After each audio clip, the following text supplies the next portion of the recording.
Howdy and welcome.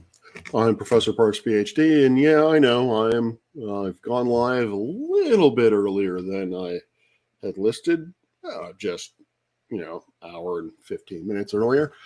But I figured the sky is clear, and well, at least it's clearer than I has anticipated, which is a good thing. Normally, it's usually the other way around for me. Usually, when I think it's clear, it's not. But I decided to go live anyway, again, also because I just kind of wanted to show what startup was for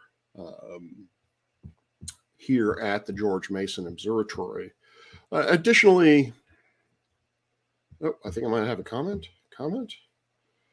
Howdy, Clive. We have a Dr. Wells in the audience.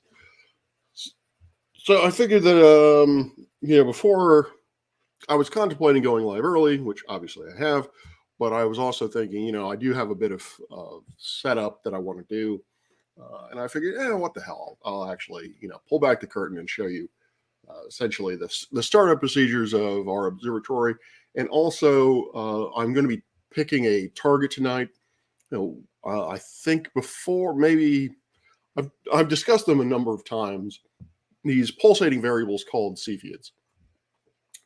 And what I'm hoping to do is yet another lab that I attempted to create at Louisiana was to actually get the students to combine observations from the telescope with archival data, data from other sources that has been archived, and see if they can reproduce the period luminosity relationship that Henrietta Leavitt found back in the early 1900s. Now, it's a bit trickier than one might think because there are some confounding variables. Namely, there are actually two types of Cepheids depending on their metallicities. So if you have a Cepheid that is metal poor or has fewer percentage of heavier elements in its composition than, say, another star, which is what we would call metal rich, then the period luminosity relationship is actually going to be slightly, more than slightly different. And finding out which star is which type is not an easy process. Typically, when you look in, say, Simbad, which I showed last week or last time I went live, Simbad is not very forthcoming in determining what type of Cepheid you're looking at. So I'm going to have to look into it a bit more closely to find my first target. So, but anyway, without further ado, howdy, Jezza. I haven't seen you in dog's age. Howdy, Charlie, Peter. All right, so let us do this. Present. And as always, I am still fiddling with my audio-visual setup because, why not? Howdy, Cygnus. Go away. All right, so what I've got here, and actually I am going to edit this. Why can't I edit this? Nope, that's not what I wanted. Can I do? What about this? Oh, that's as big as it gets. Okay, well, that kind of sucks. I'll have to fiddle with that offline. Anyway, so this is the data that I took yesterday. I've moved it over to my Google Drive, and I will be processing, hopefully, that on the weekend, assuming that I can get all of my coursework prep stuff done. So, first thing that you want to do when you're at any kind of observatory, particularly if you are observing remotely, is you want to be able to see what is in fact going on, which is why we have these handy dandy webcams so that we can spy on everybody. Now, hopefully there isn't a axe murderer party going on. Something I always worry about. All right, seems like everything is good and gone or good and going. 1 second though. I will say that this stream is unofficially brought to you by the phone app. Come on. Phone app Night Shift.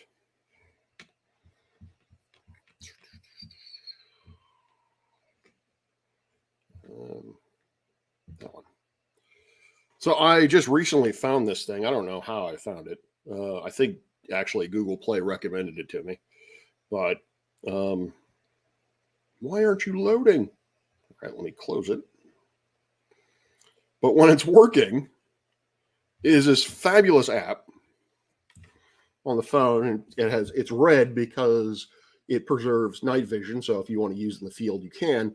But it has all this nifty information, such as what the weather's going to be like, which is most important. The faint area that you see there is theoretically the cloud cover. As with all weather apps, it is not going to be 100% accurate, but you can see that the cloud cover should be minimal. And yeah, it tells me that the moon is 7 degrees north of Mercury, that tonight Neptune, Saturn, Jupiter, and one other planet will be visible. The only thing about this that I find irritating is they don't consider Pluto a planet. And they don't even list it as an option for, so if I go to like planets, then I click one of these. It tells me the visibility curve. Essentially, when is the object visible?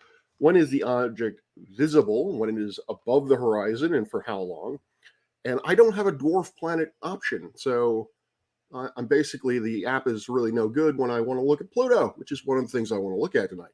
But besides the fact, if you are an observer, if you have a telescope and you like observing, highly recommend Night Shift. It is, I'm just now getting into it, and it is pretty fantastic. I have not seen an app like this before, in that it is very good at being able to plan observations, particularly of popular objects like planets, Messier objects, so forth and so on.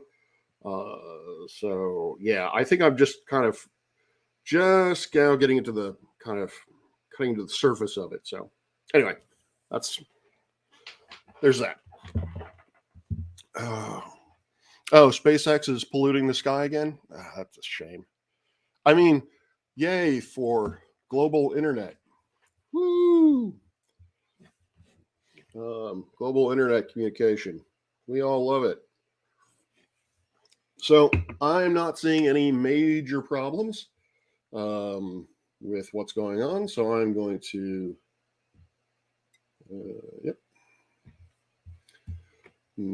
pull that down a little bit. And then the next thing I'm going to do is I'm actually going to open up MaximDL, which, if you're one of my students, yes, this is not quite how it's done in our manual, but I've done this before, so don't worry. It's okay. The reason why I'm doing this is because, and this is really more applicable when it's colder, is that the camera needs to be cooled. Oops, actually, I want to call that. And given the ambient temperature outside, our cooler really can only get it down to negative 15 Celsius. If I notice that before I really start taking data that the cooler power is actually pretty low, getting it to negative 15, then I might lower it. But ultimately, I talked last time about dark current. I talked about these photons that the camera receives from literally the camera itself. And a way to mitigate that is to bring the temperatures, the temperature of the camera down as low as possible. And right now, it is done thermoelectrically, which I will freely admit, I'm not really certain how that's done. But we're hopefully going to be able to, we're in the process of putting in a liquid coolant system with the camera, which will bring it down to -40 regardless of ambient temperature, or at least that's the hope. And it kind of takes a while, particularly if, like I said, in colder weather, we can drop the cooler temperature or the set point down to like -25, -30, and it takes a while to get there. So while it's doing its thing, so that I like to open it up early.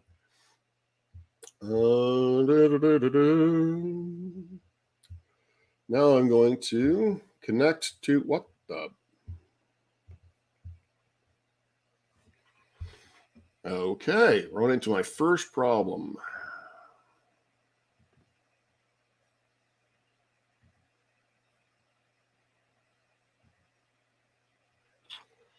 Fantastic. What I'm trying to do is simply connect to the dome, and it doesn't seem to want to let me.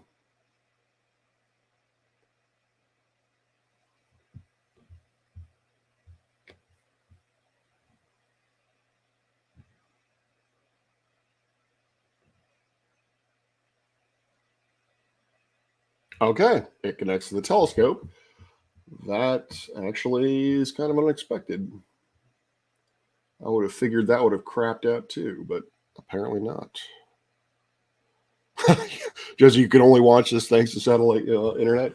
Well, like I said, I see the need of it, but that's kind of a nuanced conversation to have. Maybe I've talked about it in the past. Maybe I'll go on a rant about it at some point, but satellite communication is truly not needed in the vast majority of the world. You can bring internet to folks for the same amount of money using more conventional means such as underground cabling, that sort of thing. But people just don't seem to want to do that. Putting shit in space is way more sexy. I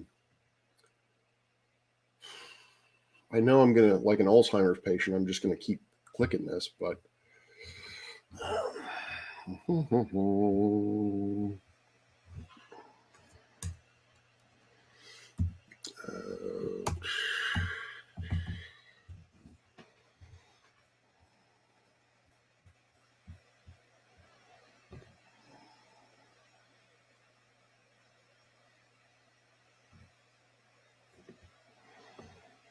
man, hold on.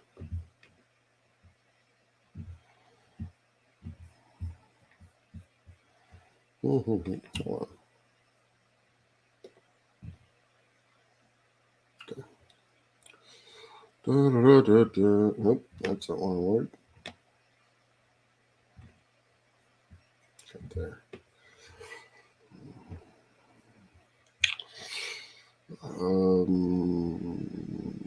Setup dome, COM4.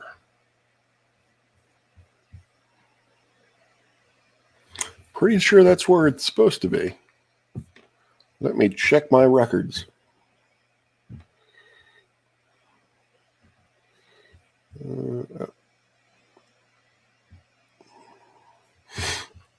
Let me see here. COM ports.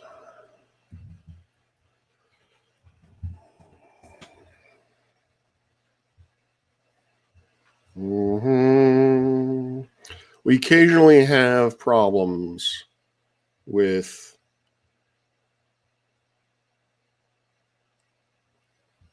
connecting because, as you can imagine, not only am I remote, but also because the telescope control system, the telescope control computer, as you can see here, is not in the same room as the telescope. So obviously there has to be, well, even if it was, there still has to be a connection between the dome itself, physical connection between the dome itself and for some reason our computer decides, because Windows 11 sucks, that that it just doesn't want to actually see some of the COM port connections.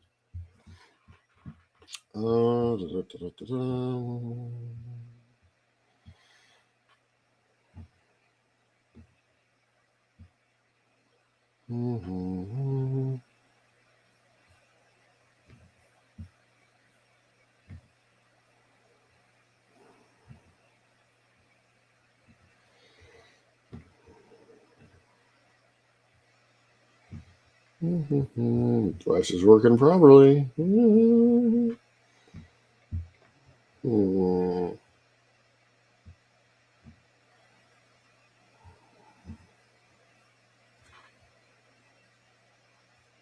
Interesting. Okay.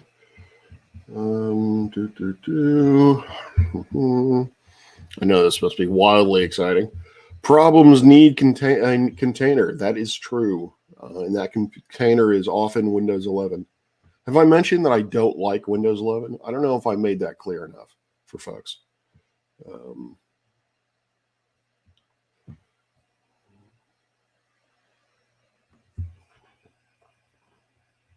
Okay, that's just bizarre. The focuser and the dome are on the same COM port. So if the focuser connects, then why is the dome not connecting?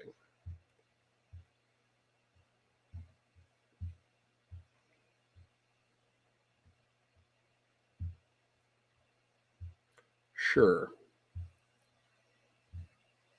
Yeah, I didn't think that was going to change it.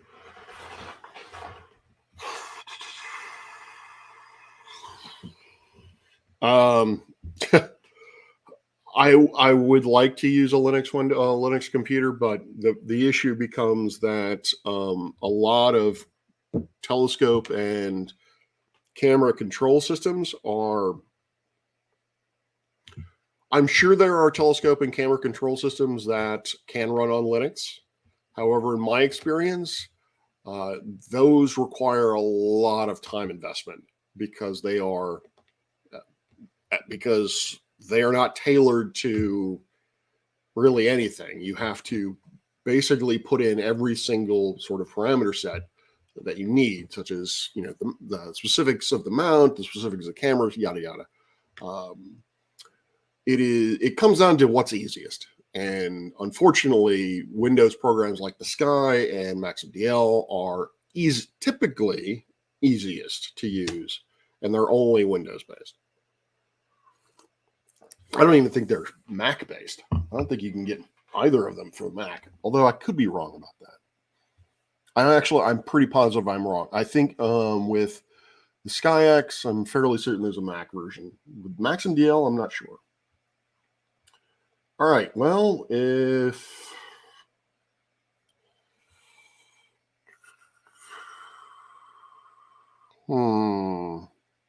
let's see here. We could do the old turn it off, turn it back on again. So let's do that. All right. So here.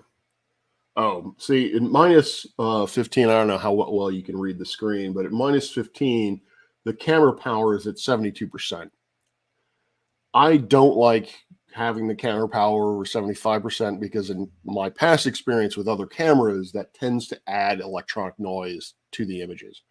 Haven't really seen that with this camera, but I am going to take the conservative engineering approach and say if it's over 75, I ain't going to do it. So it's a long-winded way of saying negative 15 seems to be the temp we're stuck with. So I'm going to warm this back up so the chip doesn't crack from a sudden loss and a sudden change in temperature. And then I'm going to reboot the system. And maybe that will fix it. Unless there's something obvious that I'm missing, which is possible too.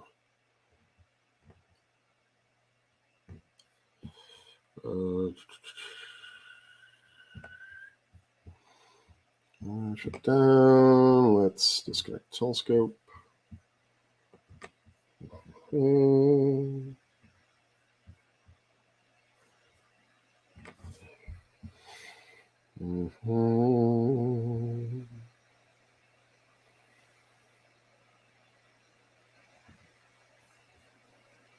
Wait a minute. Hold on a second. It is connected. What the? Well, all right. Never mind. Somehow the telescope, the dome connection was already connected. Sure. Okay. Whatever.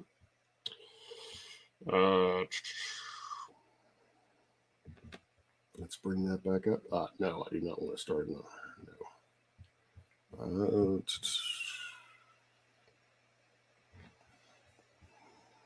That was bizarre. All right.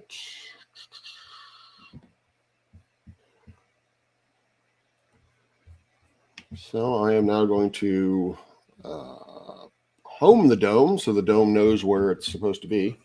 You can kind of see down here.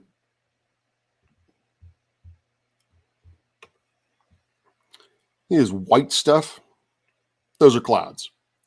So yeah, I think it's supposed to clear out completely around 12:30, which is the original start time of the stream. But I was like, I went outside, take out the trash, and I was like, hey, it's clear as a bell.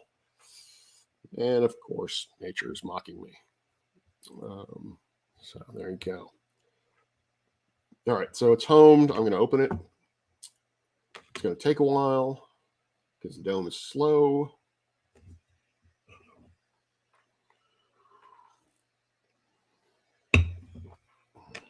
All right. You kind of see the track here is the upper slit is rolling back. And then once that's done, this flap will come down. All right. So I don't think, well, actually, I do think I should never end that statement with, I should probably add something to it. Let's do this.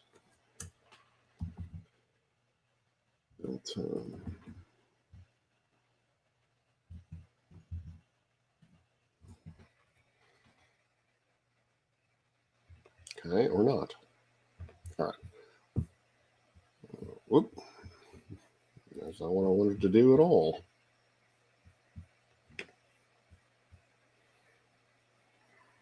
That's what I wanted to do. So how are y'all doing?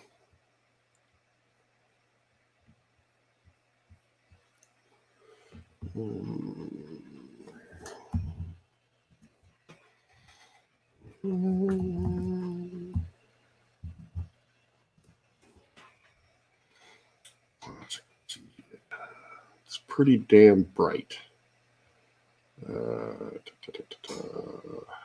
Del's F. Yeah, I'm not going to be able to do that one. It's too bright. Thing that I'm going to try to do is I'm going to try. Cool, Peter. Good to hear. What I'm going to try to do is I'm going to try to do differential photometry. As I've said on occasion, what that means is I'm going to compare the brightness of my target star, which in this case will be a Cepheid of some sort, and I will compare that brightness to a star of similar brightness and similar color, hopefully, somewhere else in the field of view. Del Cepheid, the prototypical Cepheid star, Del Cephei, is really, really honking bright. So the chances of me finding a reference star in that field are slim to none. So let's find something else. Actually, before we even do all that, I did want to do a couple other things. I wanted to take another image of Pluto to see if it has in fact changed position from last time. And I want to go to the Wild Duck Nebula, Wild Duck Cluster, take some more images of that because I've already got 3 color images of it. I might as well do more just to get a more signal, prettier picture, that sort of thing. So.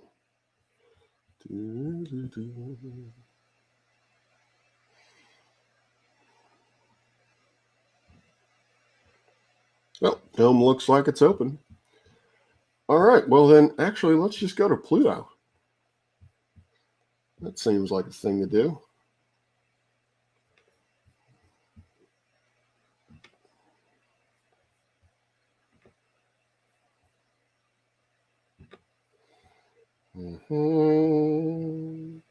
I'm going to sync the dome to the scope. That way, the dome slit will always be in front of the telescope, so we do not get a blocked view.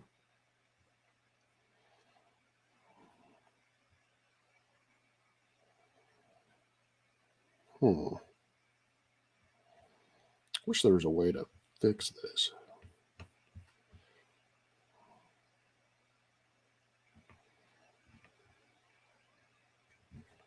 Yep, can't seem to get that any bigger. Yeah, it's very having been being just old enough to have experienced the era where this was not nearly as nicely set up.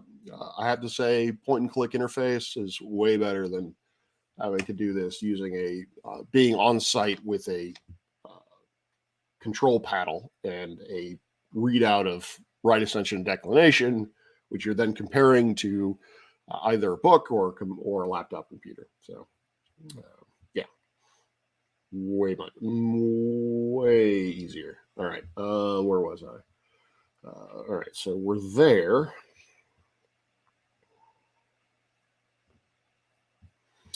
What I want to do is yesterday I took, or a couple days ago, I suppose, I took images of Pluto. And because I like to compare apples to apples, I want to know what my exposure times were.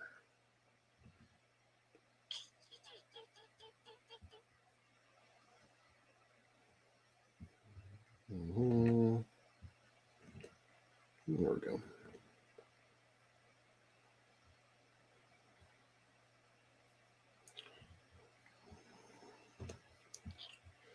What are you doing? Why are you being so annoying? All right, let's do it this way.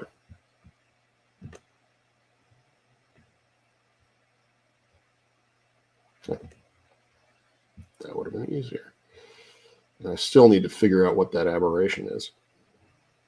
All right, so for those of you who were not here last time or did not watch the stream from last time, this, somewhere in here, is Pluto, I swear. And to be specific, Pluto is, whoop. Nope, I lost it.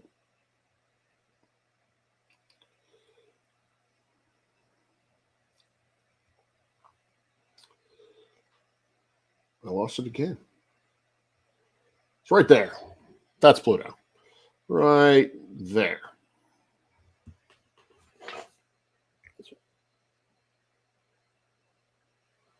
Actually, now I don't know. Remember, if it's that one or if it's this one.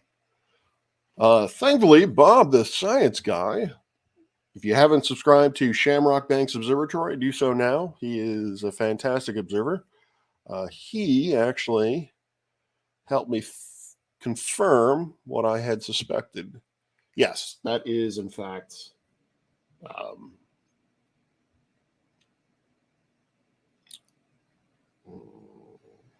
yeah, that is, in fact, Pluto.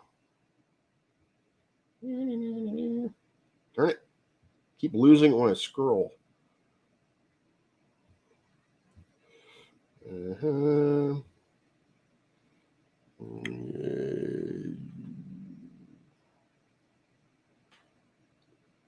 Yes, that one. Right chair. That is, in fact, Pluto. So now you all know, or you can all say that you have seen Pluto imaged through a 32-inch telescope. You're welcome. So what do I want to do here? I want to fits header. This was a 25-second exposure in red. All right. And let's do that then. Let us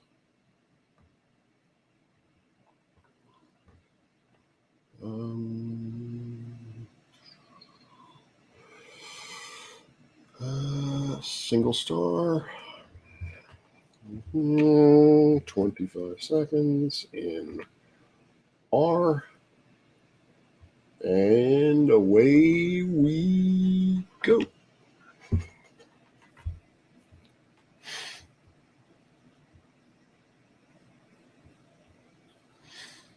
Yeah, we are the second largest university-owned telescope on the Eastern Seaboard. The Embry-Riddle has us beat. They have a 36-inch DFM, which I would give my left leg to keep this PG in order to have that. That scope is a beautiful scope, and it's way expensive. Way expensive.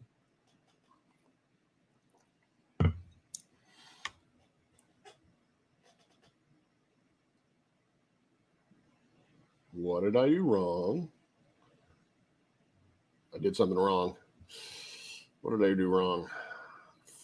Missing something, because that is basically a dark frame.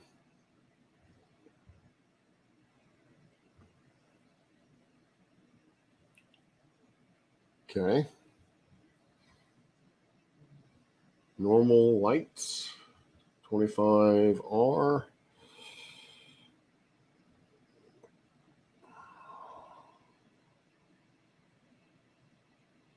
I don't think the dome and the telescope are lined up properly.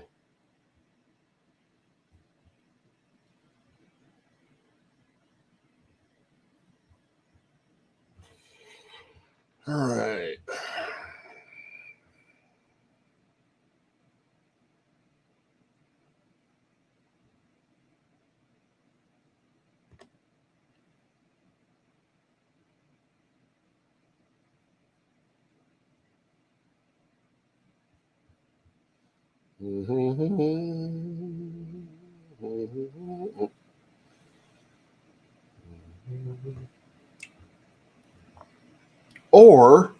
Or it's really cloudy.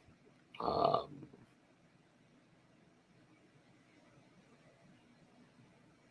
I have a suspicion that it's not synced.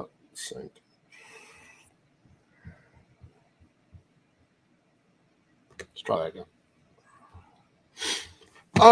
Nimrod, life is okay. I'm hanging in there. My sleep schedule is, of course, crap. I'm mostly on a nocturnal schedule, if you want to call it that. I have way too much work to do, or I have a lot of work to do. My semester starts next week.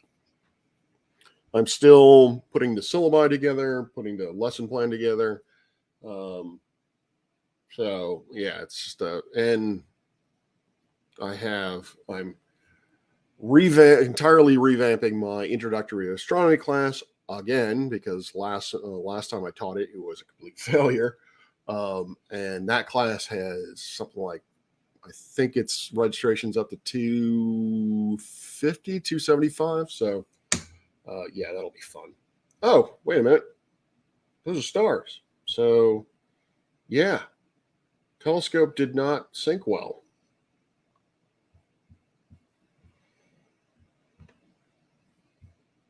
Well, we'll deal with that in a sec. Sleep schedules. Yeah, I don't know. Never mind. All right. Yep, shit. All right. So we have, this is from a few days ago. I still think it's either cloudy or I'm still not quite hitting the or I'm still not quite completely centered in the dome. Slit. All right, so what do we got here?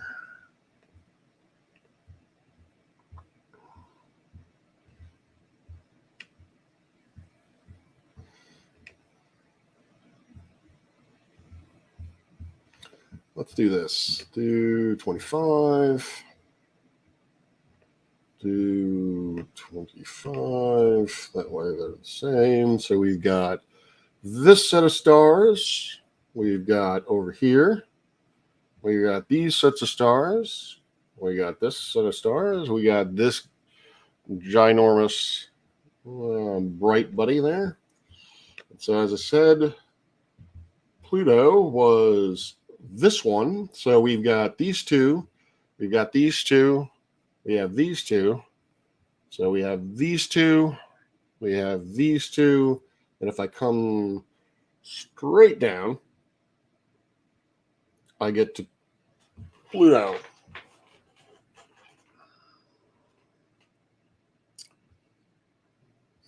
So,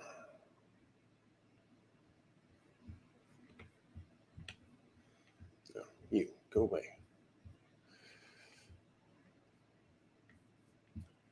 All right, that's low.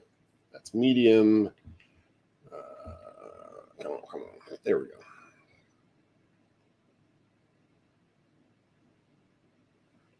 Well, now, what this tells me is Pluto doesn't move very fast, which I should have already anticipated. Yeah, Norm, it looks like it's pretty cloudy here too. Let's see here. Yeah, it's definitely looking like it's clouding over. Let me save this one. No, I do not want to save all. I just want to save that one.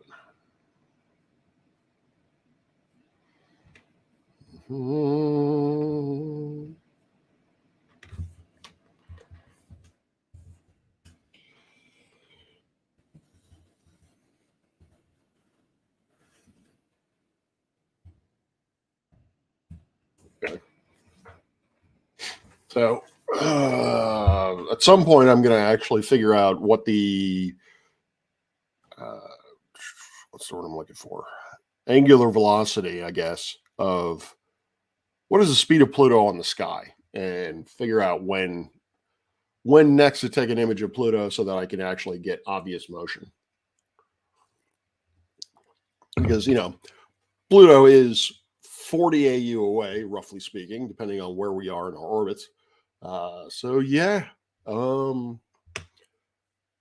wouldn't expect a huge change from one night to the next. So we'll go with that. All right, but I'm still worried about the fact that the dome does not seem to want to sync with the telescope. Wow, yeah, it's pretty much just clouded over. 42. Remember, the answer is 42. Again, I leave it to you to figure out what those units are.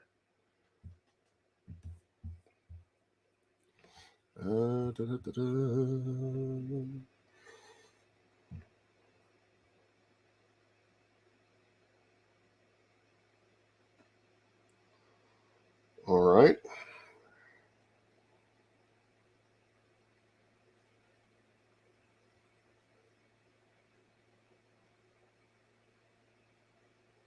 Well, that's just wrong. So let's do this. Park.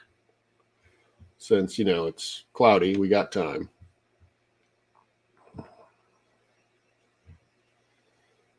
Park.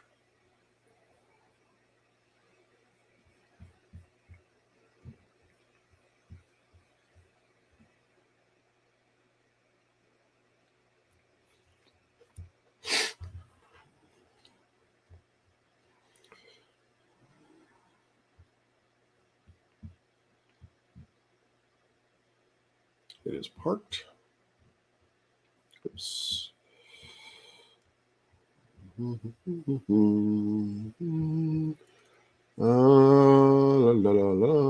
Disconnect. Not connected. Okay.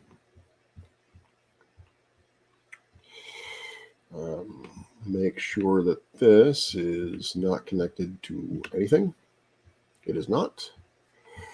Goody gumdrops.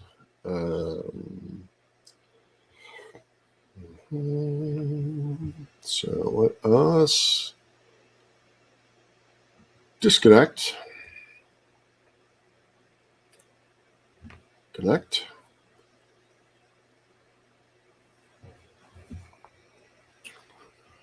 All right. Next thing I want to do is I want to look at the wild duck cluster.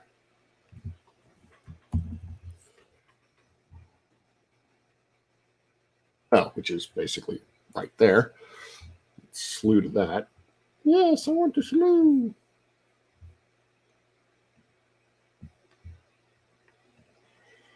All right. Dome is certainly out of alignment with the telescope, so let's sync that baby. And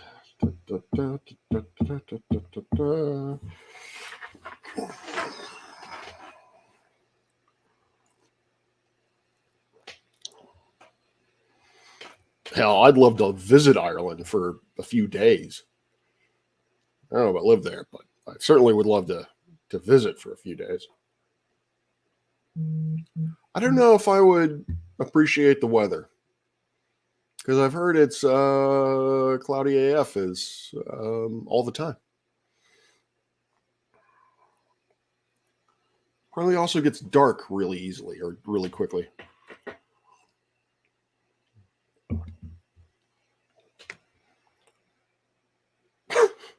Do come here as a tourist, don't live here. Okay. I read that as do not come here as a tourist, do not live here, just do not come. Stay away from Ireland. All right. So turning it off and back on again seemed to, I think, fix that syncing issue. All right. So let's go here and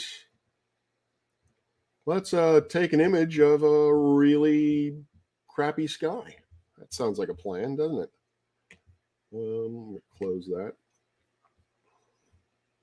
How long of an exposure of the crappy sky should I do? Why not? Let's call it. Let's call it 25. 25 seconds. All right, cool. Maybe try Australia. Oh no. That is on my bucket list. Going to Australia is definitely something I will accomplish before I slough off this mortal coil. I don't know where. I will see the Parkes Observatory because, well, even though it's ES, it's still the Parkes Observatory. But I don't know if I want to go to Sydney or Perth. I've got a couple friends who work at the University of Sydney, so I'll probably go there. But I don't really like going to the obvious touristy spots. Holy crow, that looks horrible. But I can see stuff. That looks better. Make it smaller. It looks much nicer. Yeah, oh, good Lord. I hate it. I hate that these stars look so funkified. Technical term. Yeah, pretty sure that has something to do with the field curvature that Bob was able to detect that I need to look into. But great.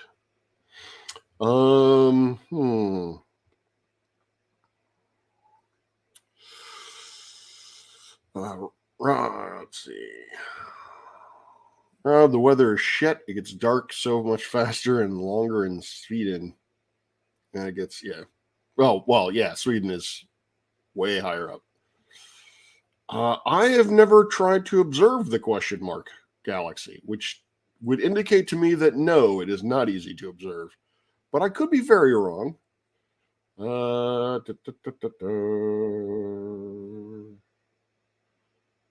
Tazi, as in Tasmania? You mean Tasmania? If that's the case, I'm starting to see why you would need satellite communication.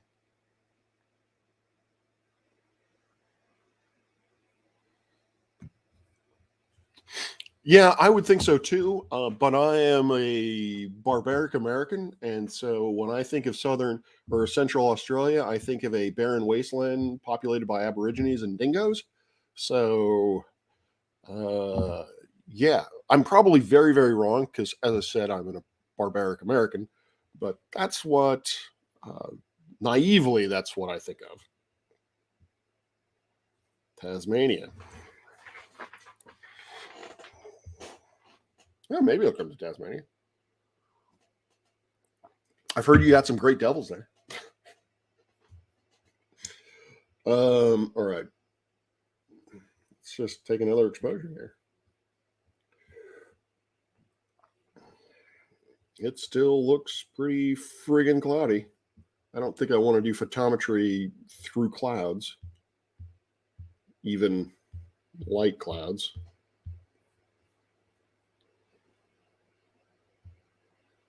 That sounds about right.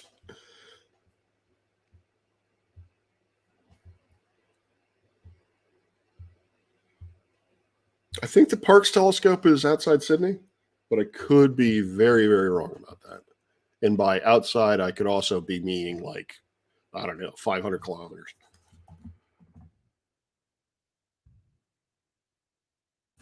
Parkes radio telescope, where are you? All right.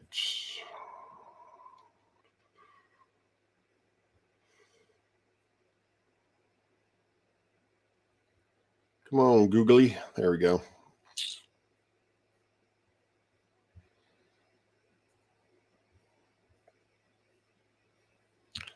That one. Can I get directions? Ah, there we go. Directions. Let's go with Sydney.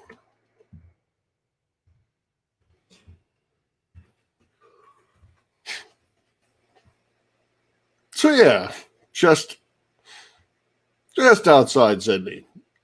By outside, I mean an hour and 15 or 5 minute flight.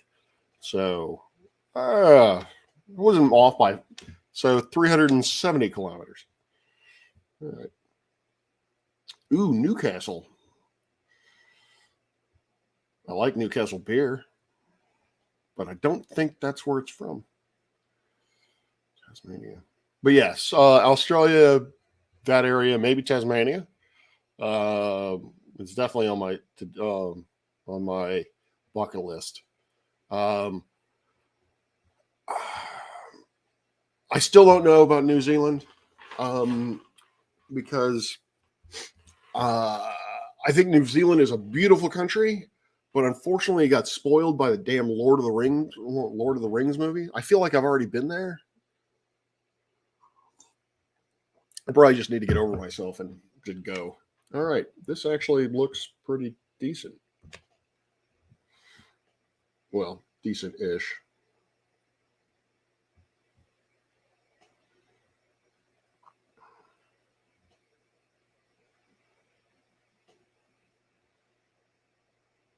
Too cold? What do you mean by too cold? What's the average, say, winter? What would the average temperature in NZ be?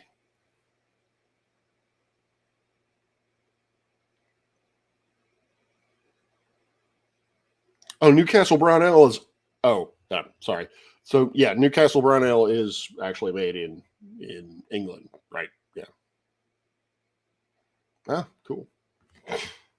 Yeah, if I go to the UK, I'm definitely doing a brewery/distillery tour, because why the hell not?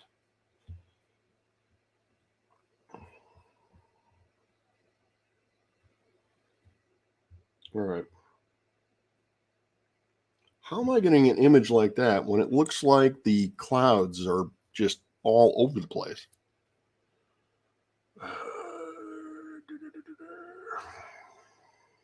11:30. All right, app that I touted earlier. So it's telling me that I should start at 11:30. That the clouds will relatively deplete from there.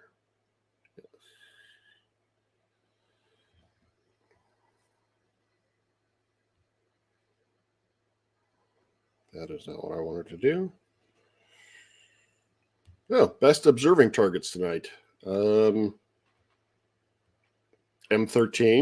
Okay. I do want to take some images of M13, maybe at the end of the night. Yeah, see, this is awesome. Like, we're constantly, for public events, we're constantly trying to scramble for things to look at when there are nights like today where really the only thing that's really snazzy that's out there is Saturn. But through our telescope isn't really designed for planetary observations, so we're often wondering what deep sky objects there are. And yeah, this is fantastic, because I know of the Messier object, but I completely forget about the new general catalog, or NGC, objects. There are just so many of them, I can't possibly keep track. And my 5-year-old brain keeps looking at the constellation of Scutum as scrotum. So,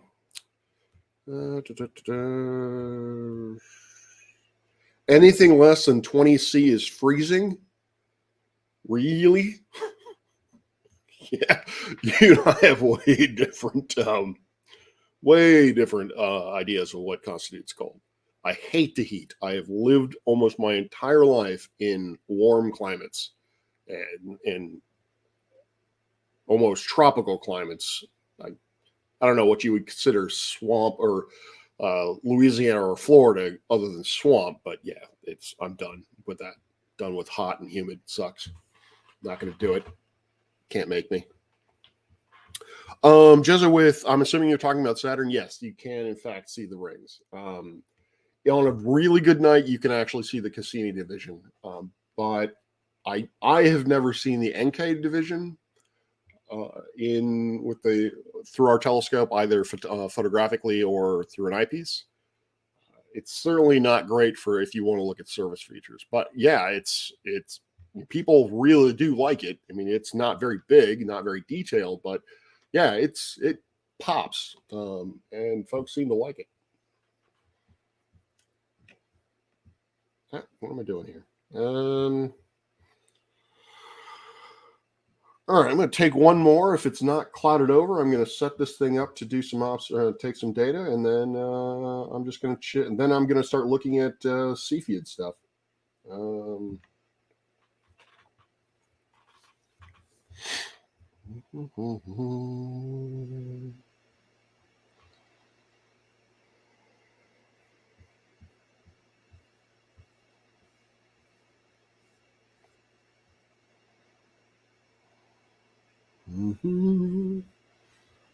I've been going for 52 minutes. Doesn't seem like I've been going on for that long. Apparently I can ramble.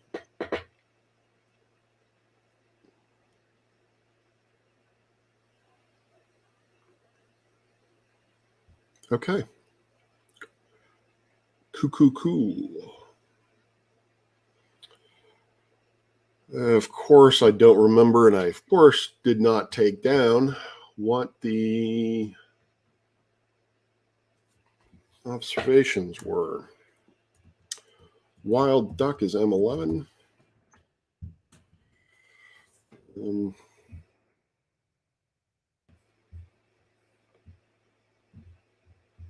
How centered is this? Yeah, that's pretty well centered. Okay. So I want to do light. Let's do 15 of each. All right.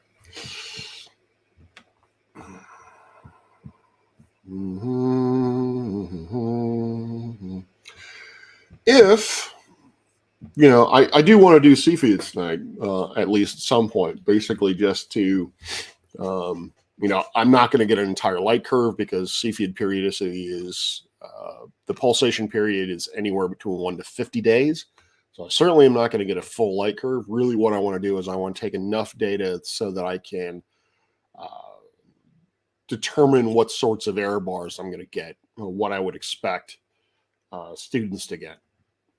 Because that obviously is going to determine how accurate or how precise they can determine the period luminosity relationship. That being said, if you have any objects you would like me to take a look at, feel free to let me know. All right, so I'm going to do the long ones.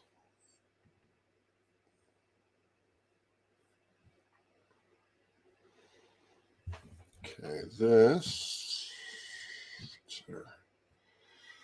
So long in R was 25 seconds. Okay. I'm going to round that up to 30 for giggles.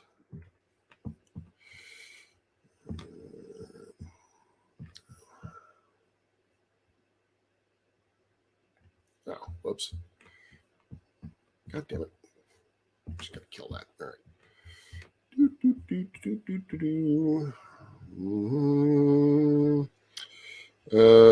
So long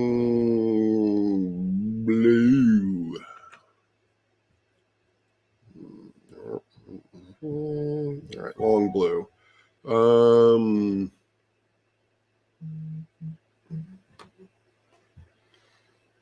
Fits 240 seconds. Woohoo! Yeah, fantastic. All right, we got thems. And lastly, if not leastly, ooh, that's a good word, leastly. And yes, it is a word. If people can understand what I'm talking about, then it's a word.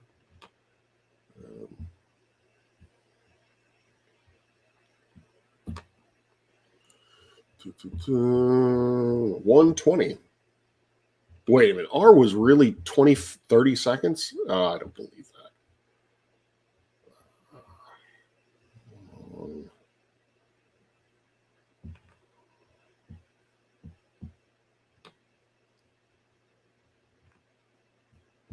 120. All right. I forgot. It's pretty important if I. So I think this was 120, I said, and this is 125. I'll just knock this up to 125. Why not? 2 hours. Let's do 10.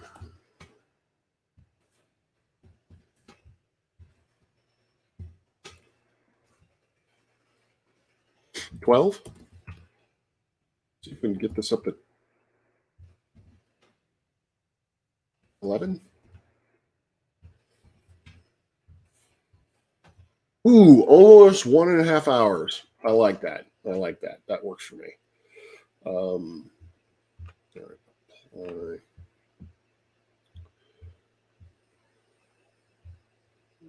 Oops, wrong one. 2023. What is today's date? This smells like farts, actually. And I'm not joking. It actually would smell like farts. 8/16.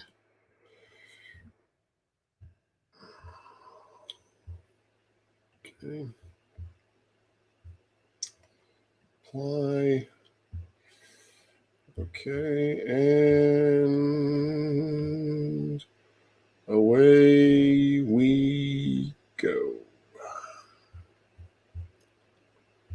Kill that. Kill that.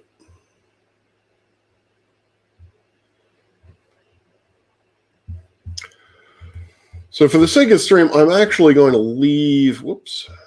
I am going to leave that up, and I'm going to leave that up so people can see what's going on. And I'll do all of the Cepheid stuff that I want to look at off screen, and just kind of talk my way through it. That way you can, have something interesting to look at other than websites.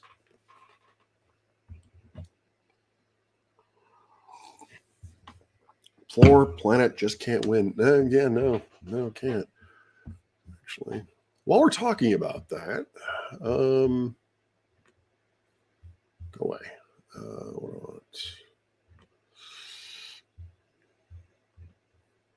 Let's see. Uranus probe. Almost scared to Google that.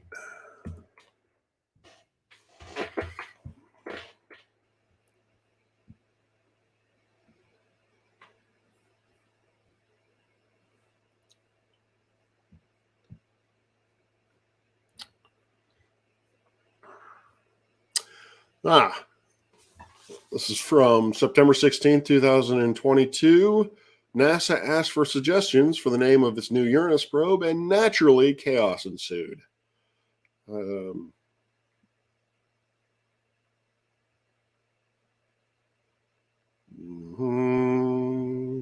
the Uranus mission. Yep.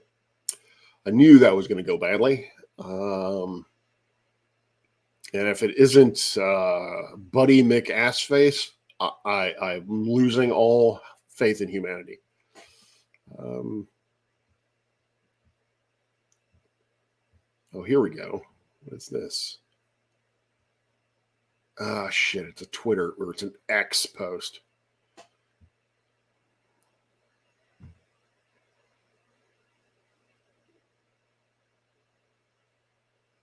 Oh, this is awesome. There it is. Proby McProbe. Well, all right, no, that's wrong. There's Proby McProbe face. There is the ANUS, or Advanced New Uranus Space Mission.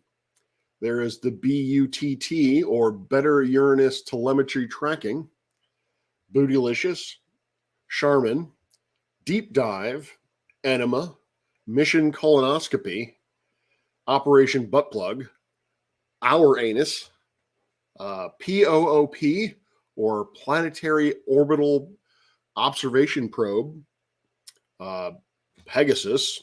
I don't know why that's a Pegasus. That's what, yeah, okay. Proby McProbe face, Probe Uranus, Prostate Exam, RECTUM, or Research Education Charging Towards Uranus Mission, Seymour Butts, Sinya Wolf. Apparently, those are the inventors of the colonoscopy. That one actually I kind of like. Space Heater, Suppository, Tauranus, UP, Uranus Probe, Urinal Probe, Urectum, apparently named from Professor Hubert J. Farnsworth from Futurama, and Wandering Finger. Okay.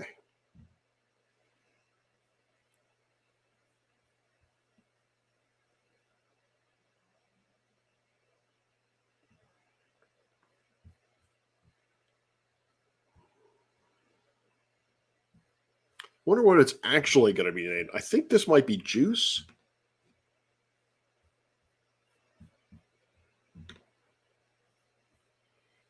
Who thought asking the internet to name you NASA's Uranus probe was a good idea?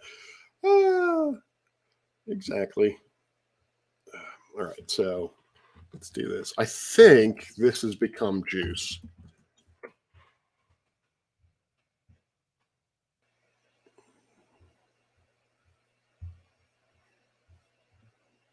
No, it hasn't.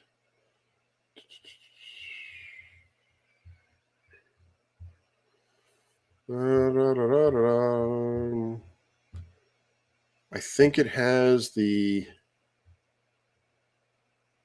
Yep, it has the boring name of Uranus Orbiter and Probe, which means that it's not even close to being.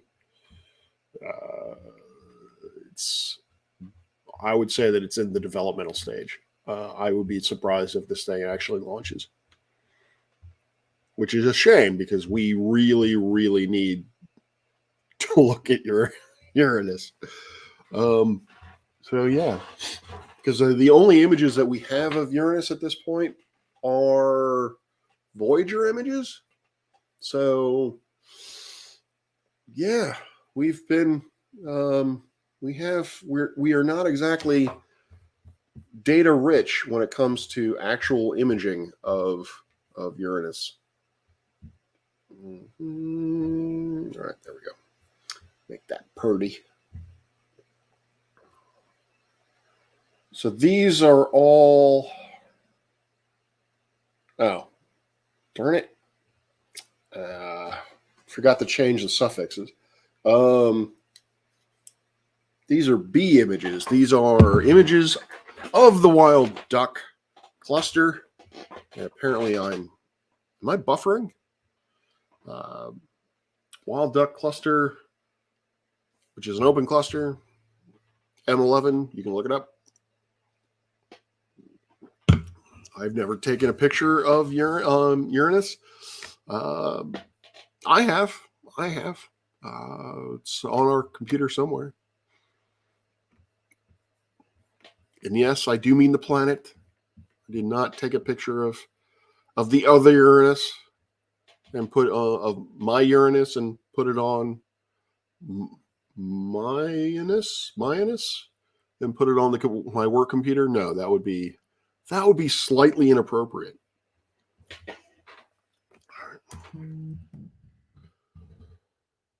Cepheid variable stars. All right.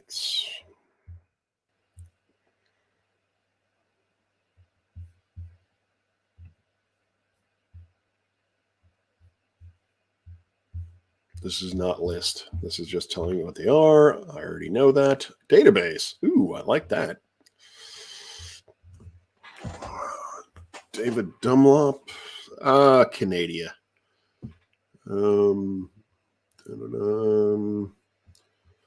Following links will guide you through. Oh, okay. Choice of stars. Our list of classical Cepheids initially comprised labels DSEP, DECPHIS, SEP, or SEP-B in the 4th edition of the General Catalog of Variable Stars.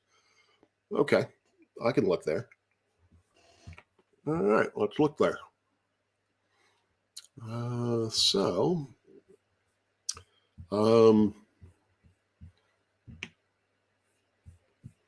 Another groovy site for those who might ever want to look at this is, I'm going to change the views here for a second. I don't know if my audio is buffering, but it looks like I'm roboting. So let me know if that is in fact the case.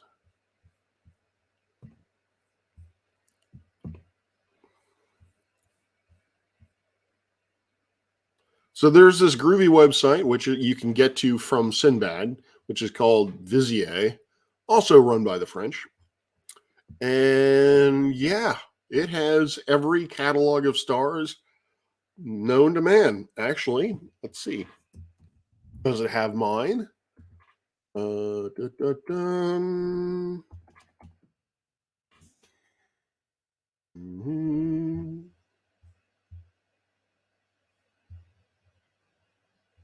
Why, yes, it does. Dun, dun, dun, dun. I have been immortalized in. Dun, dun, dun. I have a catalog. Woo! That's right. That's right. Biatches. I have a catalog of near IR photometry variability in the molecular cloud row of Eucus. I'm immortal. Yes, my catalog is one of, let's see, 23,988. So yeah, very unique. But hey, not many people say they have a star catalog. I do. What am I looking at? General catalog of variable stars. 0 matches. What are you talking? Oh, it's right there. Okay. Obsolete. Constant stars in the variable star catalog. Might need to rename those. I don't know. Okay.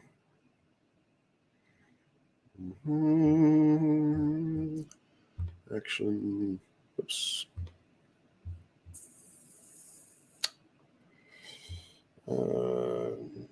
Numeric designation.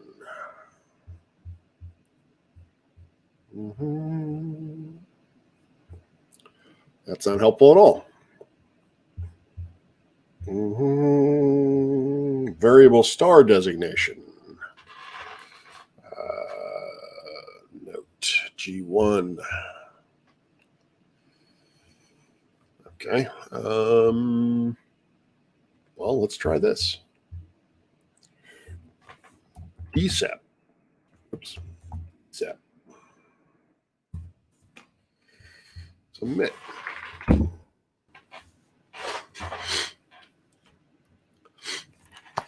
I start making Uranus jokes and the internet craps out. Ha! Or poops out. Yeah, you already made that joke.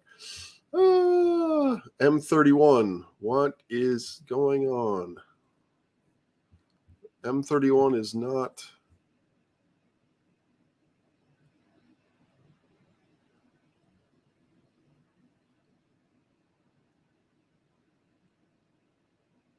Is it a variable star in M31?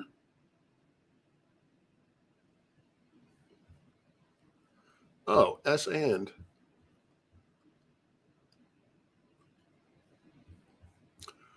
Why are you being like this?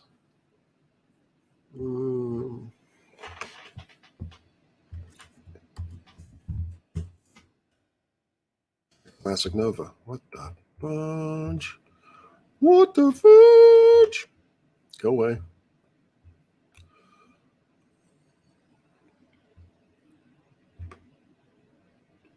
All right, let's try this again. Da, da, da. Oh, I said I would give you pretty pictures, and I am not giving you pretty pictures. Stop screen. Present. Share screen. Window. That one.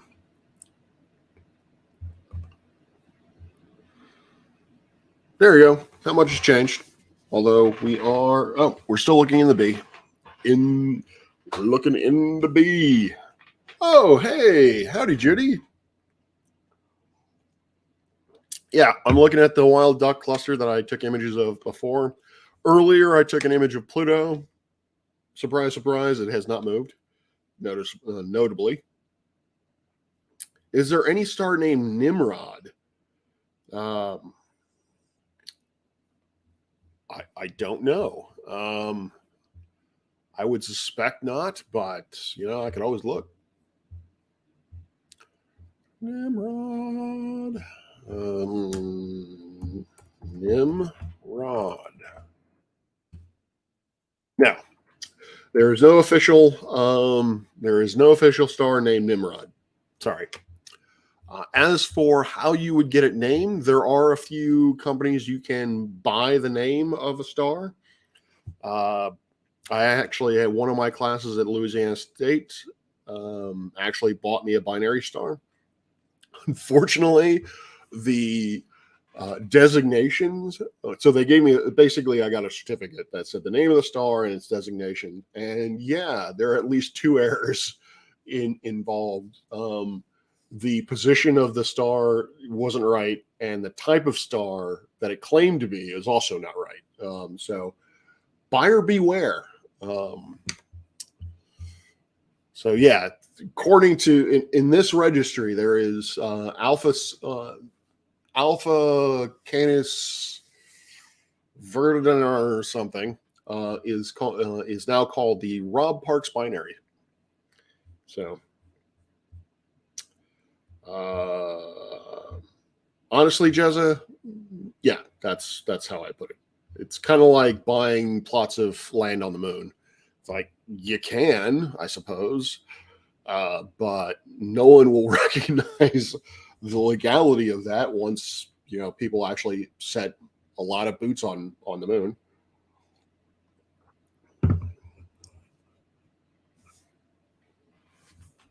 Yeah, I'm sure it's akin to being a laird in Scotland, where you can buy a square foot of land and call yourself a lord.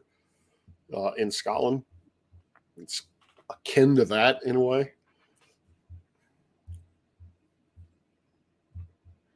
All right, list of Cepheid variable stars. Let's go back.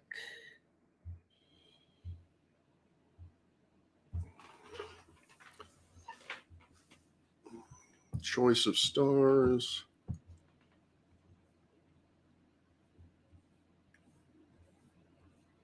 Or have they already done this for me? It would be nice if they had already done this for me.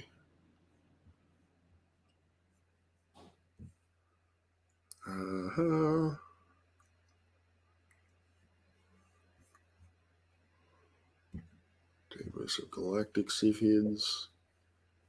Uh-huh.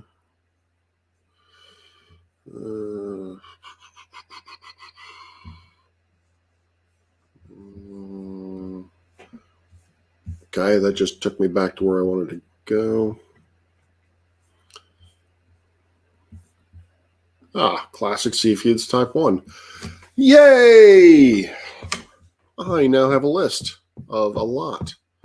Luna, do not choose violence or passive aggressiveness.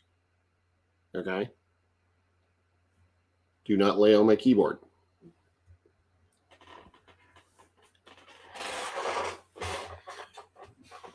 So it's Scottish thing that's clear bullshit, yeah.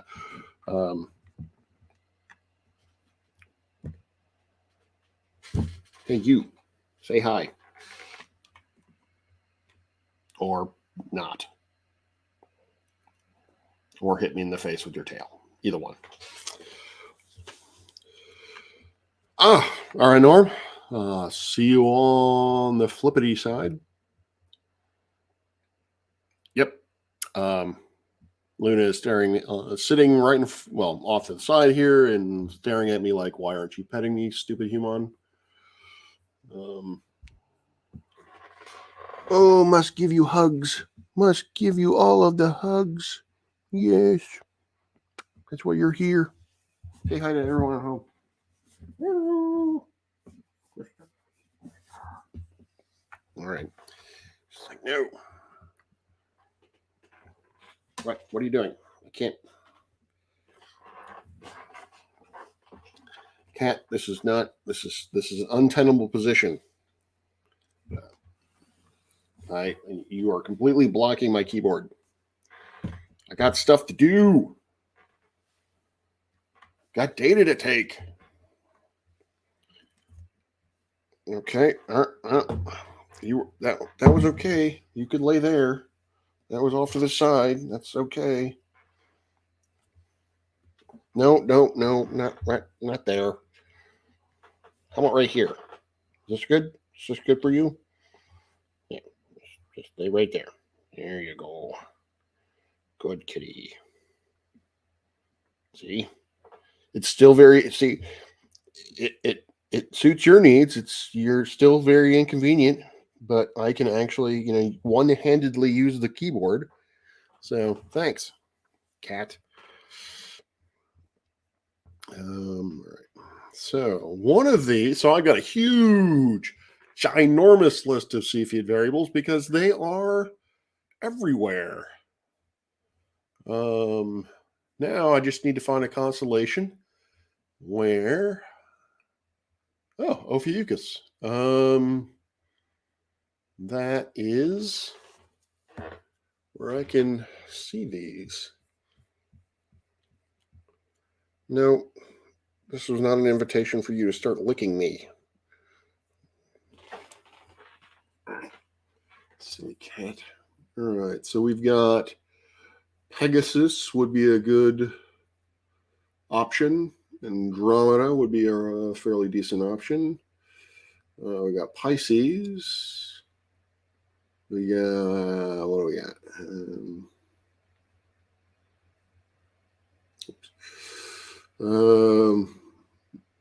Lyra. Whoops, wrong way.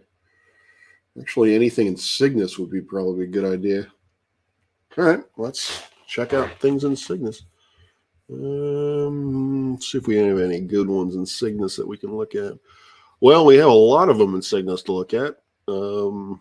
With such romantic names like V492 Sig. For those of you who are counting at home, what that signifies, get it, is the 492nd variable star that was found in the constellation of Cygnus. The first star that was found to be variable in the constellation of Cygnus is designated A Cygnus. And then it goes B Cygnus, C Cygnus, all the way through to Z Cygnus. And then they start over again with Z or AA Cygnus, AB Cygnus, all the way down, and they keep doing that until they get to ZZ Cygnus. So I'm going to look at X Cygnus. Actually, all right, I'm going to do this. Let us do this. Open a new tab. Click here, clicking here. All right, it has a minimum V magnitude of 6.91 and a max of 5.85. So basically a delta mag of 1-ish. That's good. Let's see what the feel. It's reasonably bright. Let's see what we got. Let's see.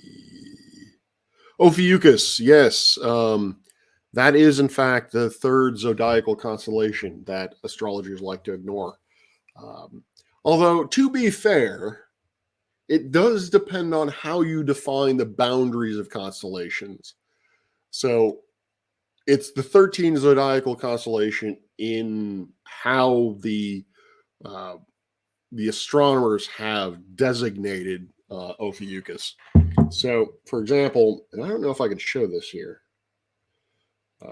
You see these lines on here which correspond to the various constellations. Like this big box is the body of Pegasus the horse.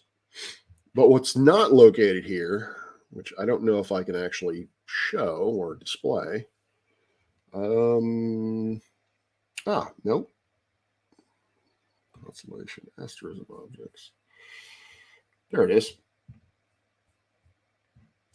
someone somewhere, I don't know who or whom or what, is, let's zoom in a bit here. You might be able to see, but I don't know how. I do have a lot of tabs open. I do have a lot. I should probably close. Yeah, you know what? I'm going to close because I'm not planning on dealing with the axis of evil anytime soon. I'm going to close all of these. I do need to keep the tattoo tabs open because I managed to scrape enough money together that I'm going to get a little bit of new ink. So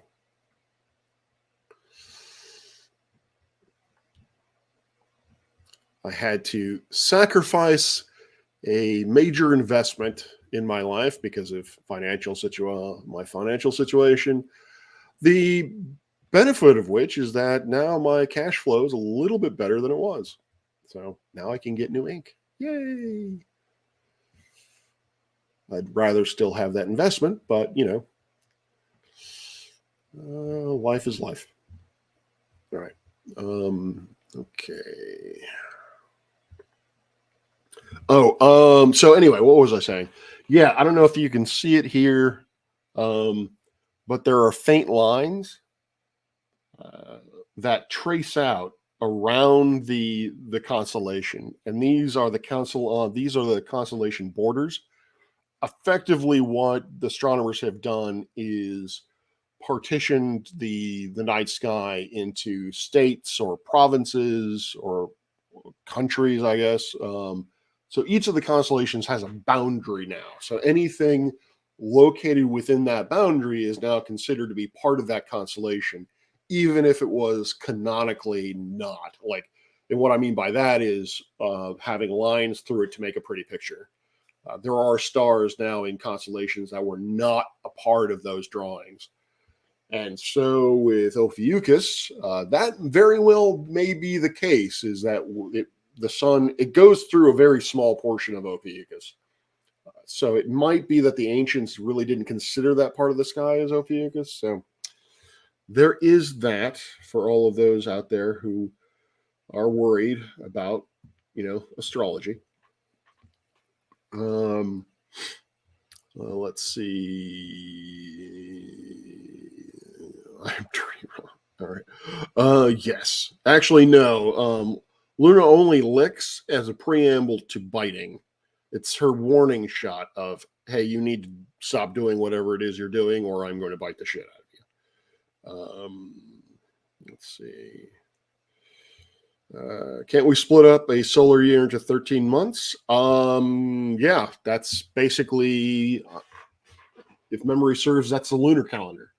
Um, so, well, I guess you said solar year into 13 months. I mean, technically speaking, you can split it up however you like.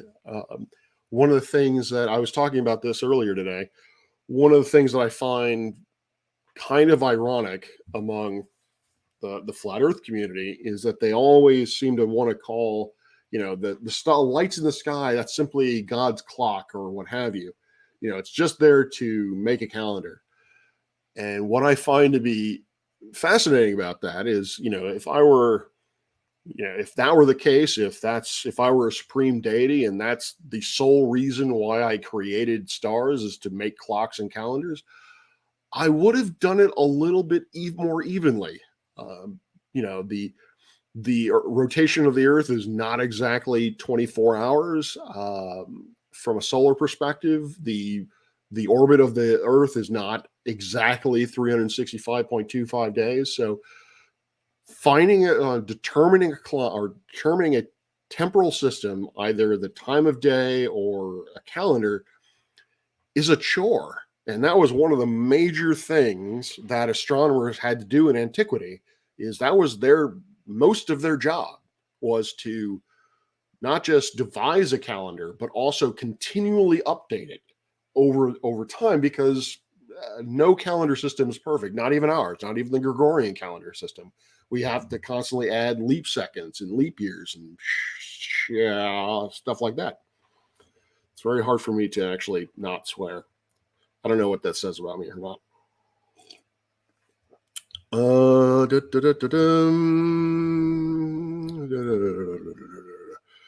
Take all the romanticism out of naming stars. Yeah, I know.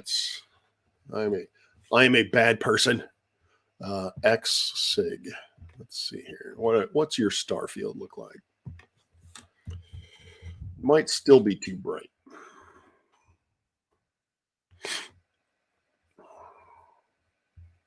Hello, Aladdin. There we go.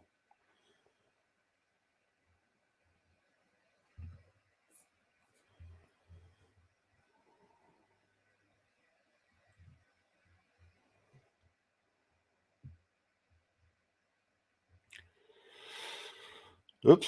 Come on. Come on. Nope, too far. Good enough for government work. All right, so that's a. What are you?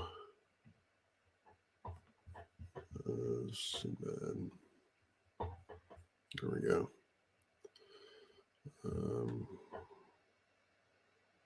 Ooh, you probably are not very bright. 3 magnitudes dimmer. Fun. It's not really what I want, but hey. So X Sig looks to be a bit too bright. All right, that's the first on the list. So let's go down to the last on the list.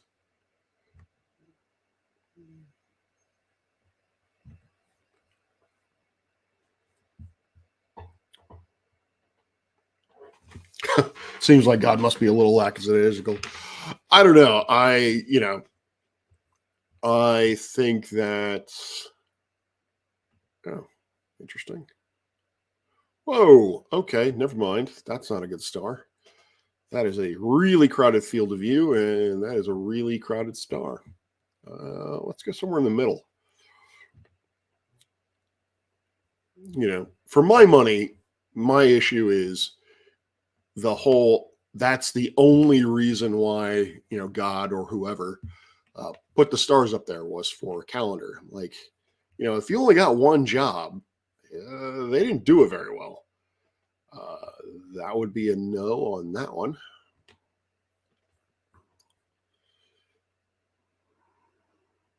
That Math Guy in a 13-month calendar. It was very good and funny. It will take me some time to find it, though.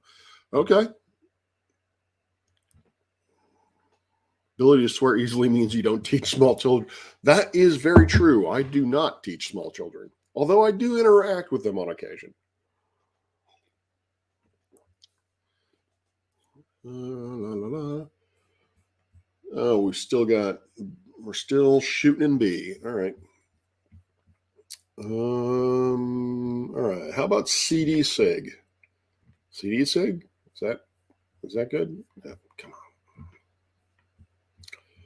CD Sig. What have you got for me?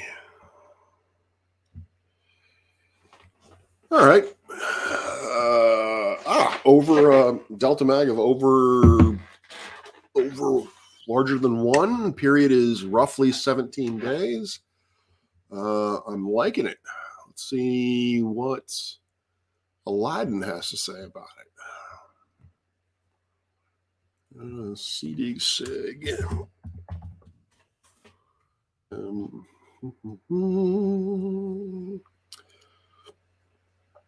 Either my internet needs to be improved or I need a new work computer, because this, I think it's a new work computer, because this MacBook really, I finally actually went back and looked at this, how much memory it has, what its GPU is, and like, wow, for the price that the department paid for it, this is not a very impressive machine.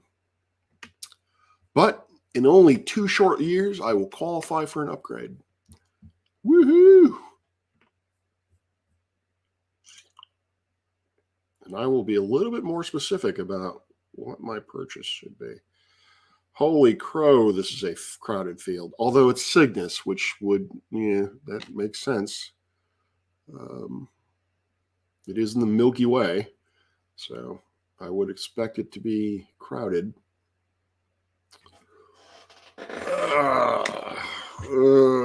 Sadly, I think this is a little too crowded.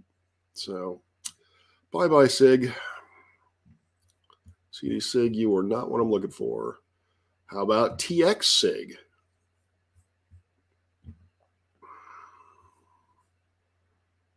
Um, 14.7 days. Large delta mag. It gets pretty damn faint, though. All right, let's see here. CD Sig.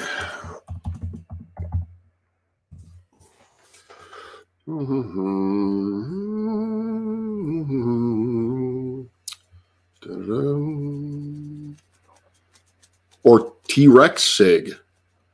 T-Rex Sig. T-Rex, that was an interesting band back in the day. T-Rex Sig. Wow, these are all just super crowded. Which is good from and what I mean by super crowded is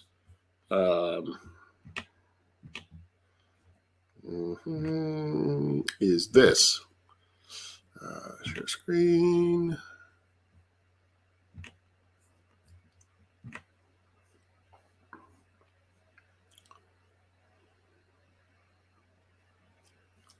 Is that would be the star that I'm studying.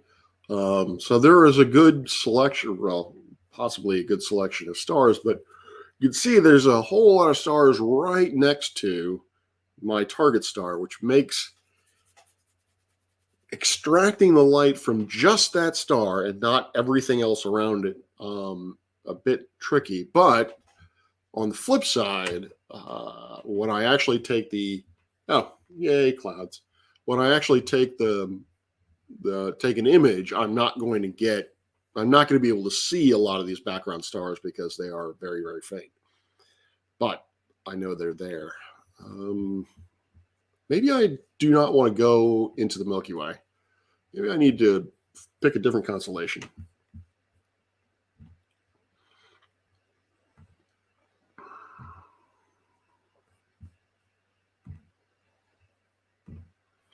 And as you can see, we have cloudage. But I believe that's temporary.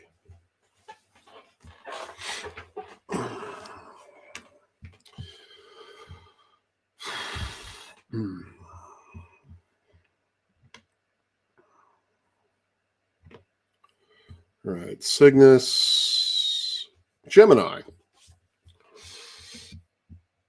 Where is Gemini? I think Gemini comes up later.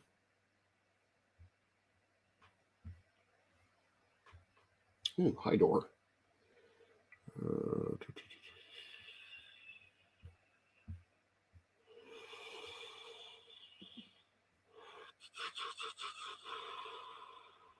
I'm not seeing it.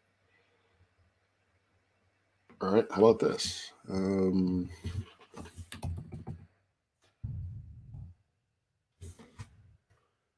Store.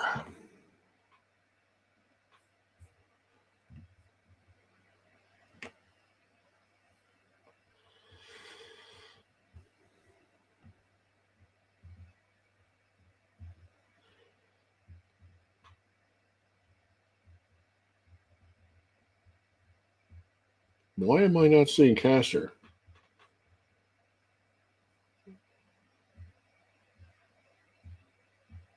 I'm going to guess that it's nowhere even close to being up. That's what I'm going to guess.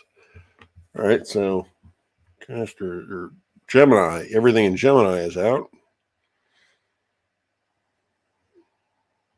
The Hyades, Monoceros.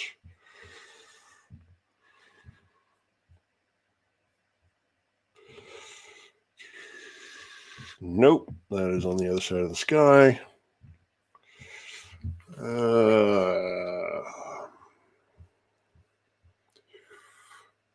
Perseus. Hey, how about in Perseus? Perseus is a good. Perseus is. Yeah, I think Perseus would work.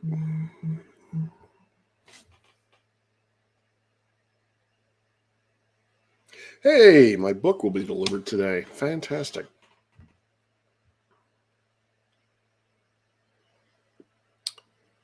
Really faint.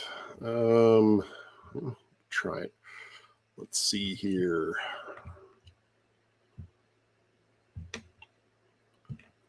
BM per.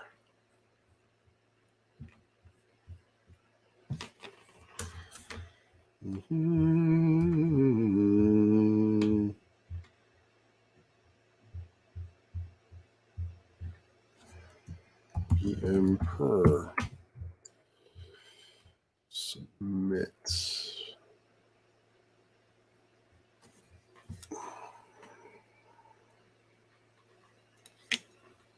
Be right back. I need. I lost Castor. Have I tried looking for it where I lost it? Yeah, not so much. I'll probably have to ask Pollux. Hey, yo, where's your brother?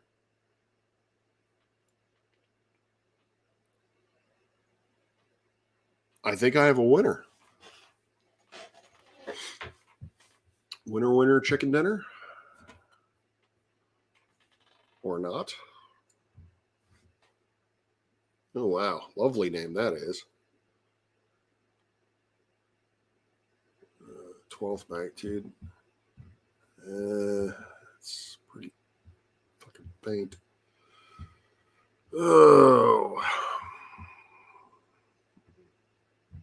Not my favorite. Right. How about MM Perseus? Oh, is Bob in the? There it is. But yeah, I'm getting there. I'm definitely getting there. As I was saying at the beginning of the stream, my sleep has been, shall we say, not great.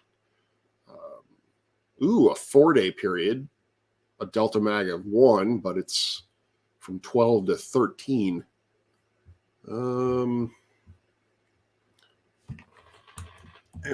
per.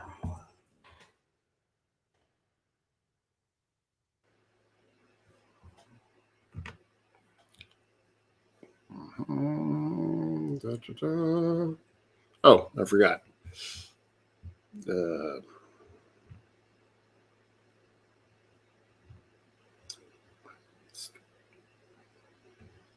hey, there we go. Wild duck. Pretty pictures.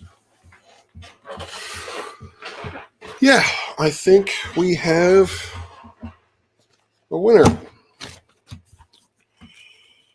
So, for those who've come in late, what I'm looking at on the other side of the screen is after we're done imaging the wild duck M11 here, I am going to see if I can go over to a type 1 Cepheid variable and see if I can take some data from it. So the idea is I would like to I had created a lab when I was at Louisiana State, which was an attempt to use both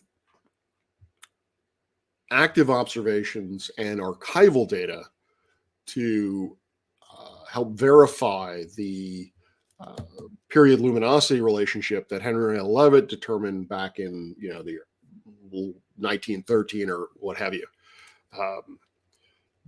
And so what I would like to do today is, now that since I have the opportunity to do so, I want to take a little bit of data on it. The period on this thing is, I think it's short, but it's only 4 days.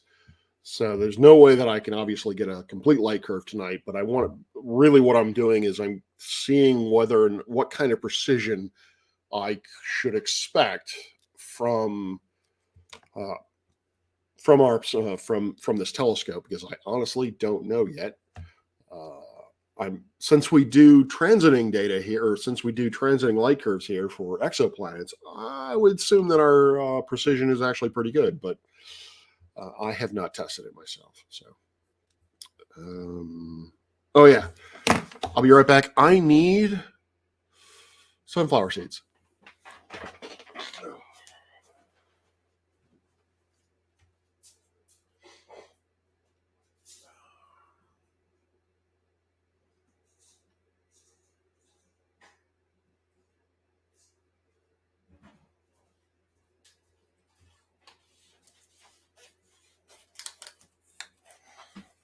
Oh.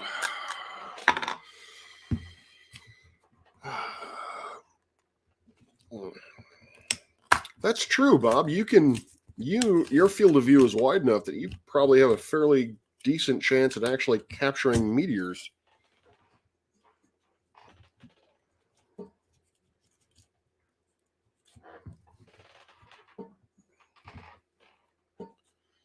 So far, I have not.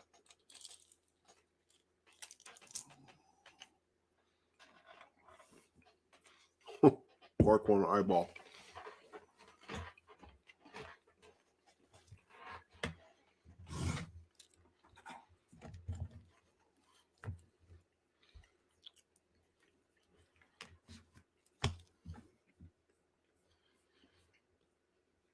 Mm-hmm. So yeah, all right, cool. Well, actually, I say cool. Let's see if it's in Perseus, and Perseus is currently low in the east. So per.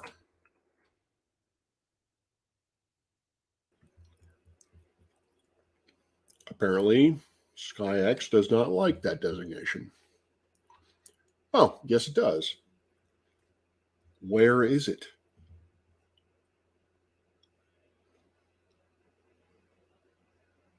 Hello, computer. Perseus is right here. So where is Persei?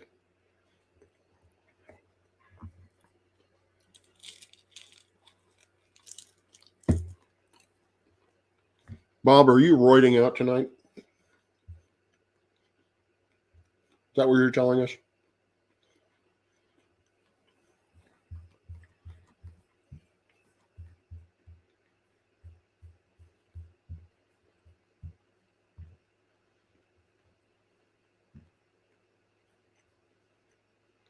No, I don't want to do that.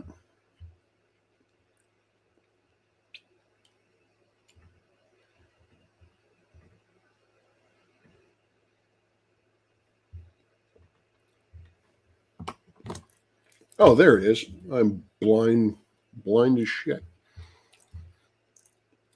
So, horrible air mass, check.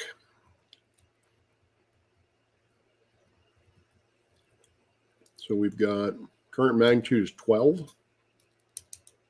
So it's at a maximum, supposedly. If this is at any way accurate. What am I looking at? Altitude 21 degrees. So yeah, that should be pretty optimal when we are done watching or getting data on M11.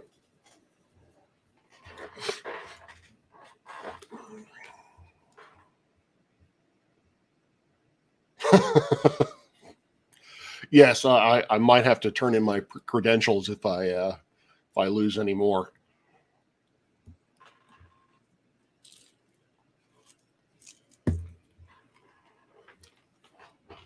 I already had to get outside help to find Pluto the other day. Oh, Bob, I took another image of Pluto earlier today, or at the beginning of the stream, and yeah, hasn't moved much.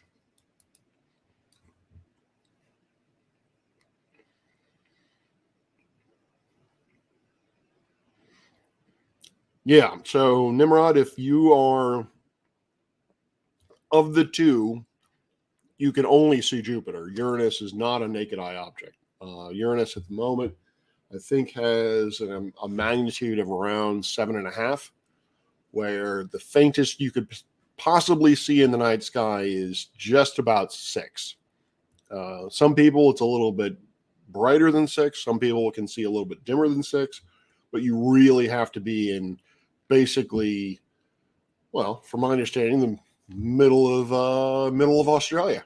Central Australia will do it. For us, it would be probably somewhere in Nevada, or, well, really far away from Vegas, somewhere in Nevada or Mexico, possibly Arizona.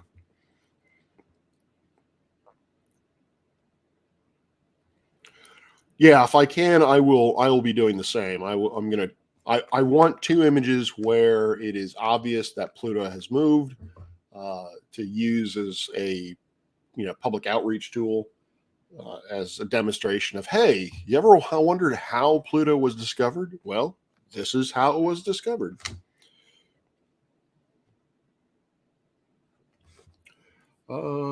Jupiter.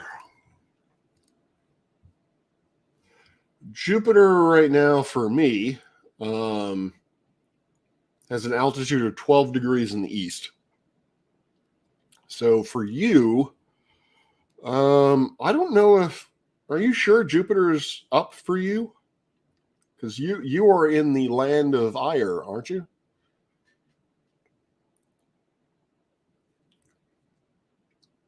What you might be seeing is Saturn.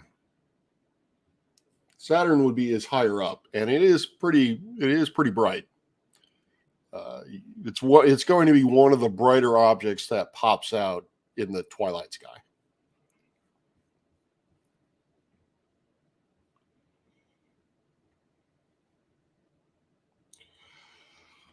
That is very true. Um, Although, I probably shouldn't be saying this over an open channel, but I have an in with the Greys, so I think they can protect me from the ire of the reptilian overlords.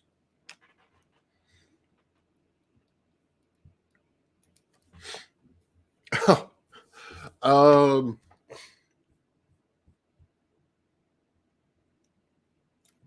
I heard a funny thing today. Well, not really funny, haha, but so as I do, I was drinking my coffee and it's like, all right, I just kind of pop in on one of the.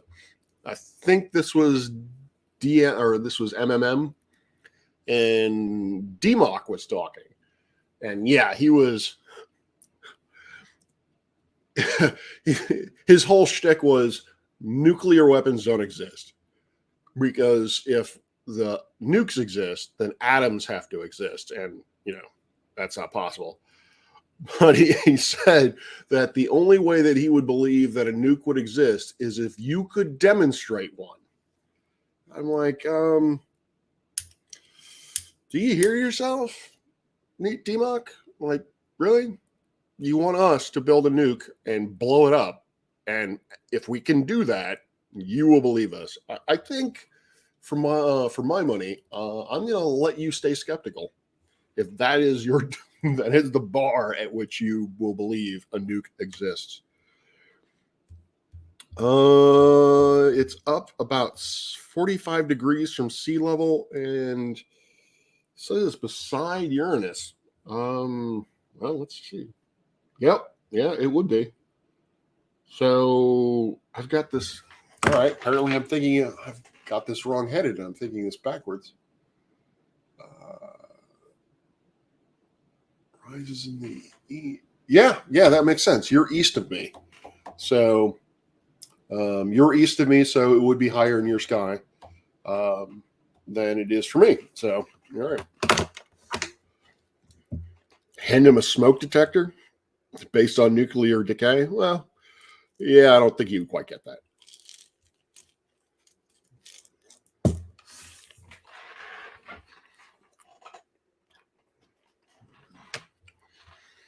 DMOC seems to me, kind of a Michael Bay kind of fellow that likes the explosions.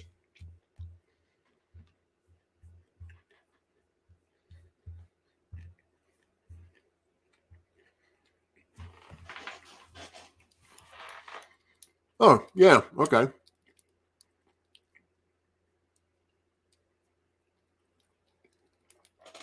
Supposedly there's a comet up too. I'm not seeing that. Although I may not have that switched on.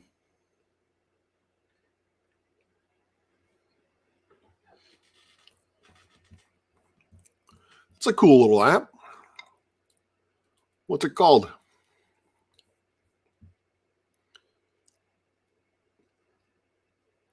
Jupiter is red, but up. Yeah.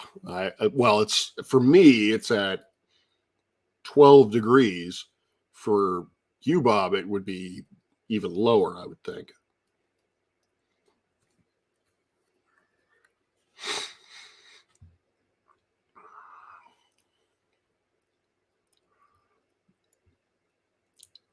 Cloud chamber.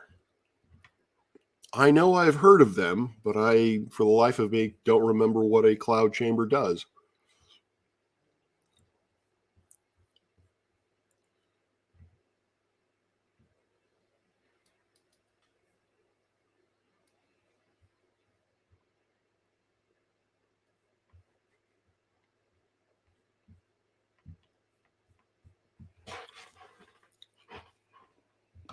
Night sky app. Okay.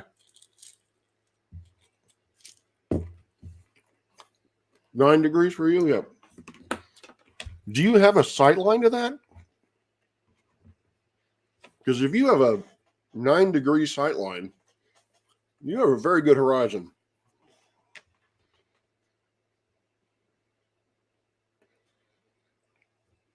I think we can do that in the east, but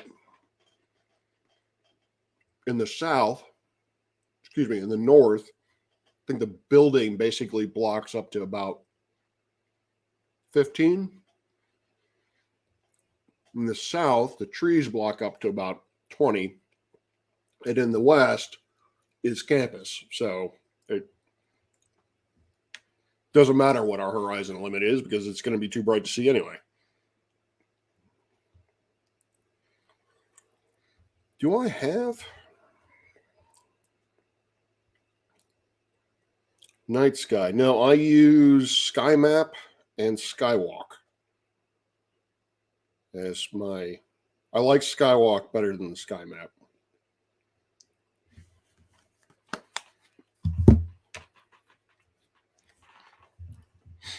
Less than 5 degrees? Good Lord. 35 degrees? Okay. Oh, that's right. You live on a lake or near a lake or some kind of lake. You live near a body of water.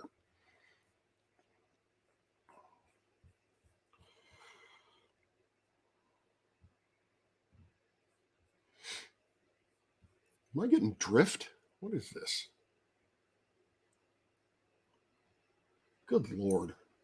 I really do need to get that CD inspector that you're talking, that you suggested, and just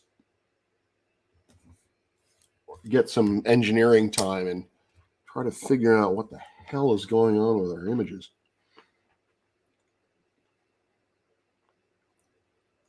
We do get deck fluctuations because because I am 95% certain that they have a giant HVAC fan on the fourth floor, right below, well, on the floor right below the observatory. I don't know where specifically it's located, but that thing, when that thing turns on, I think there's enough vibration that we can see it in our images, and that might be what's going on here. Although I have no idea, or it could just be the telescope being the telescope.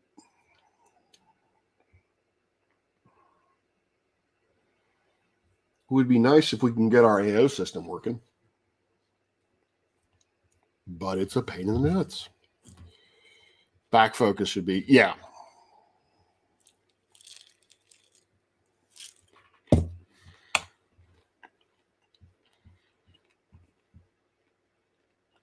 Oh, okay. That's right.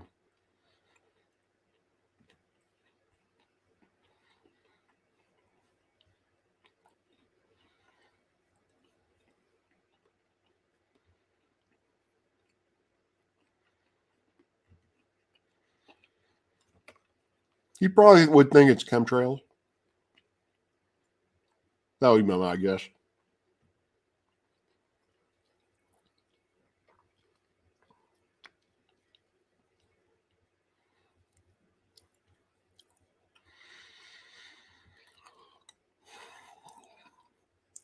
My issue is because of the way, obviously I talked about the our lovely primary mirror and how it was installed, and the way to collimate apparently is to smack it, is to literally punch it with your fist in order to collimate it. So I'm wondering just how I'm going to make that adjustment, and to what kind of precision can I make that adjustment.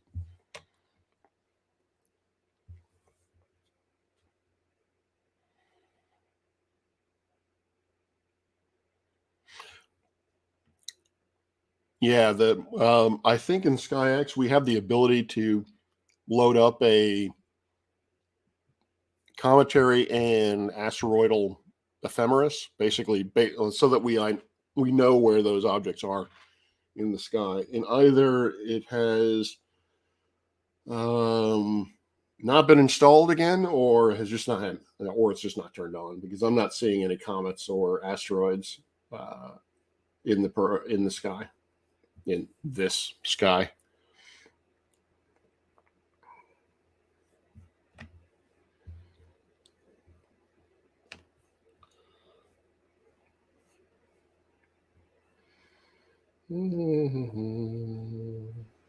Hey, look, the black swan.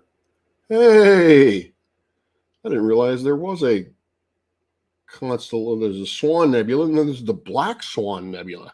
Woo! Snazzy. I will not be taking a picture of that.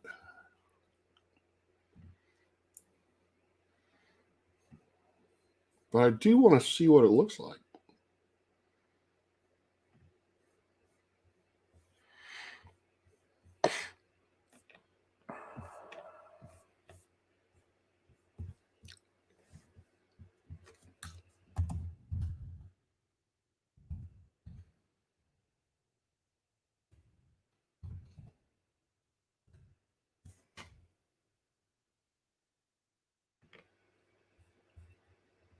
I take that back. Actually, it's wow. All right, that's Hubble. Probably should look to see. Okay. Let's see, Orion Nebula. or Omega Nebula, Omega Nebula. That's the Swan Nebula. Oh, these are the Swan. These are not the Black Swan Nebula.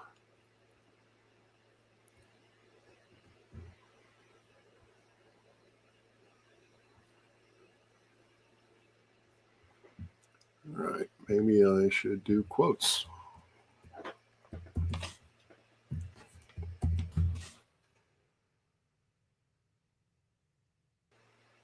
Oh, there we go.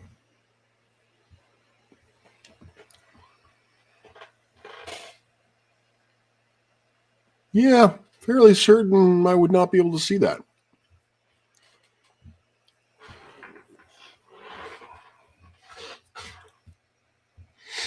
Look for refraction debunks. Look for refractors. That'll debunk it. Yeah.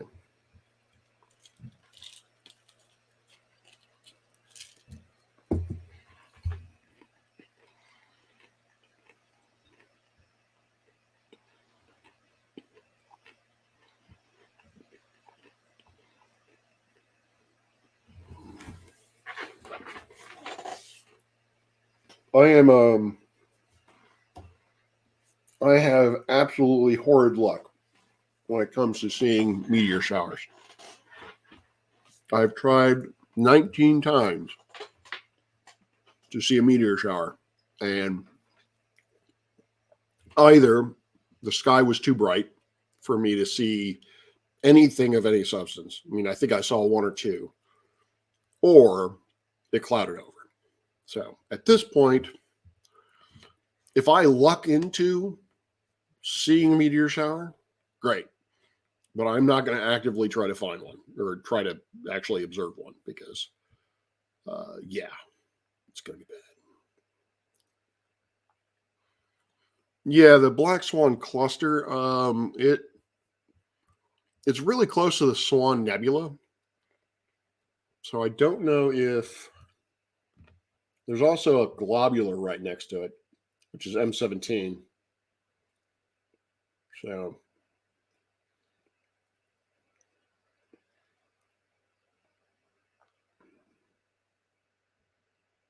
maybe it isn't a nebula. Maybe it is just an open cluster.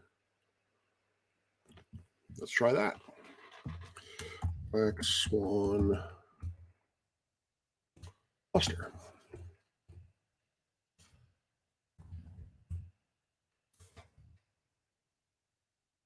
Okay. Yeah, it's M18 open cluster. Okay, that makes sense. And I don't like that site. Go away. And it is really, well, actually kind of pretty. Really small.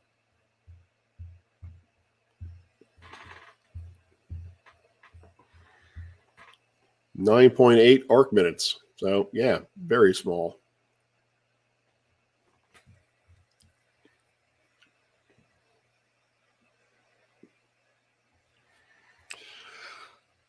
Yeah, I think I don't know. I might have to do this.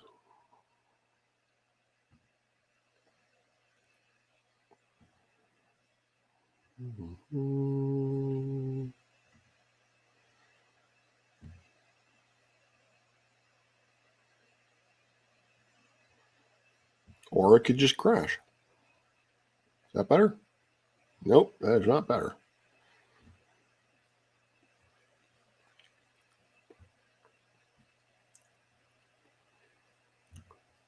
Yeah, I think I'm running into the same problem that Toon ran into. Is that um, this MacBook just might not be powerful enough to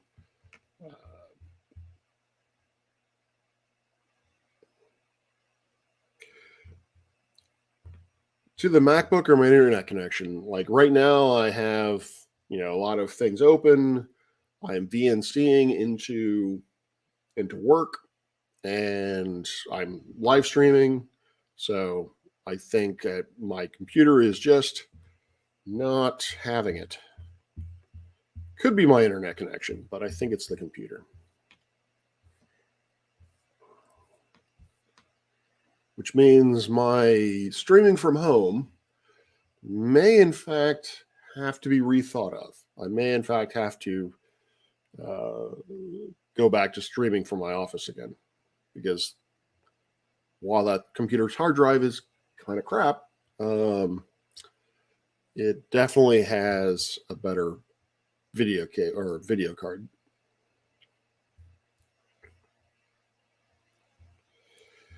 Yeah, right now I have 3 screens. I have obviously the laptop screen, and I have 2 monitors, one to the left, one to the right. So maybe that's doing it. I've got a MacBook Pro. I don't know what it is, M1 or what have you.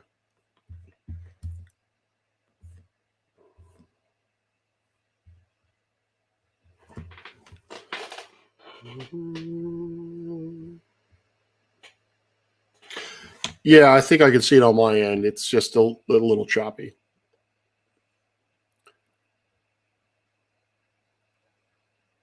Which makes me think it's a computer problem and not a internet problem. All right, what is this? And yeah, considering the programs are sluggish, it's definitely a computer problem.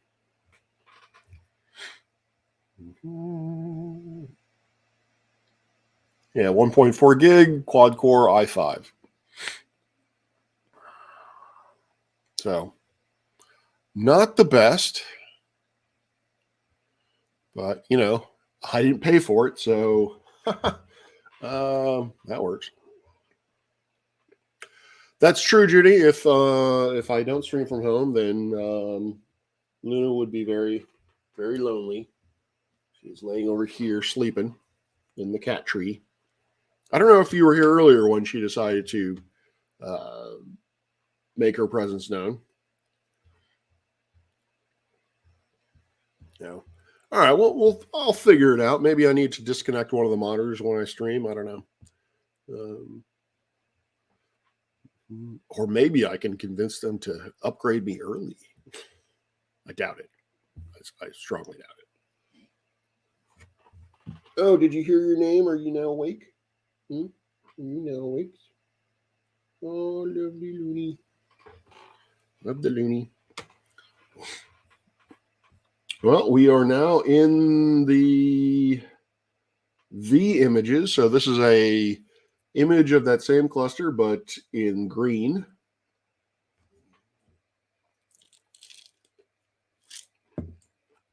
I find this cluster. Well, hold on before I say that. Never mind.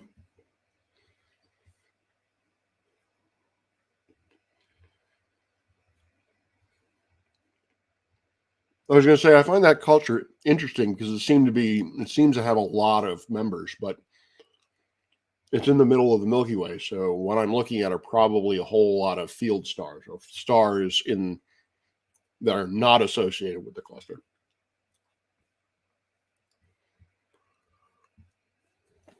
Is it me or is this my computer getting worse?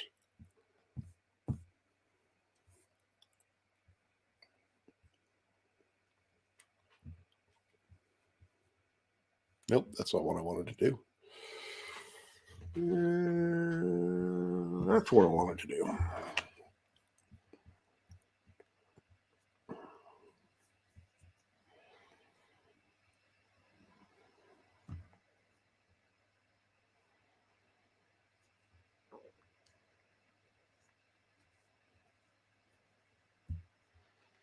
Memory is okay. CPU usage is okay. Network.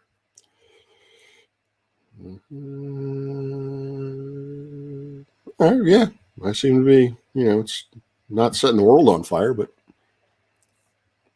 think it's fine. Sent you the image of the comet. Okay.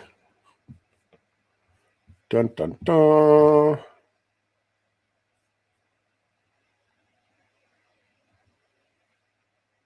Assuming it loads. Maybe. Come on, computer.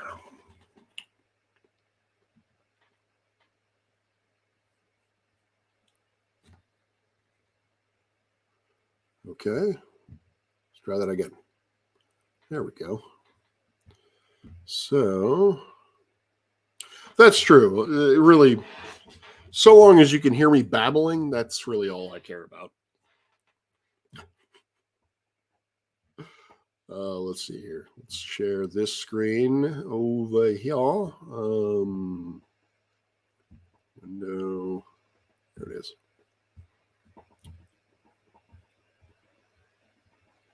So that everyone at home can see. This is the image that Bob just sent me from his from the Shamrock Banks Observatory. Right here is the comet that Dr. Nimrod was referring to. The Hartley comet. 109 Hartley or some fun thing. There you go. I could bring up your image and figure it out. But anyway.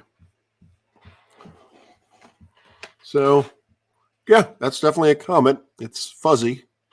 Can see a little bit of the coma, and I could potentially convince myself that there's a bit of a tail right about there.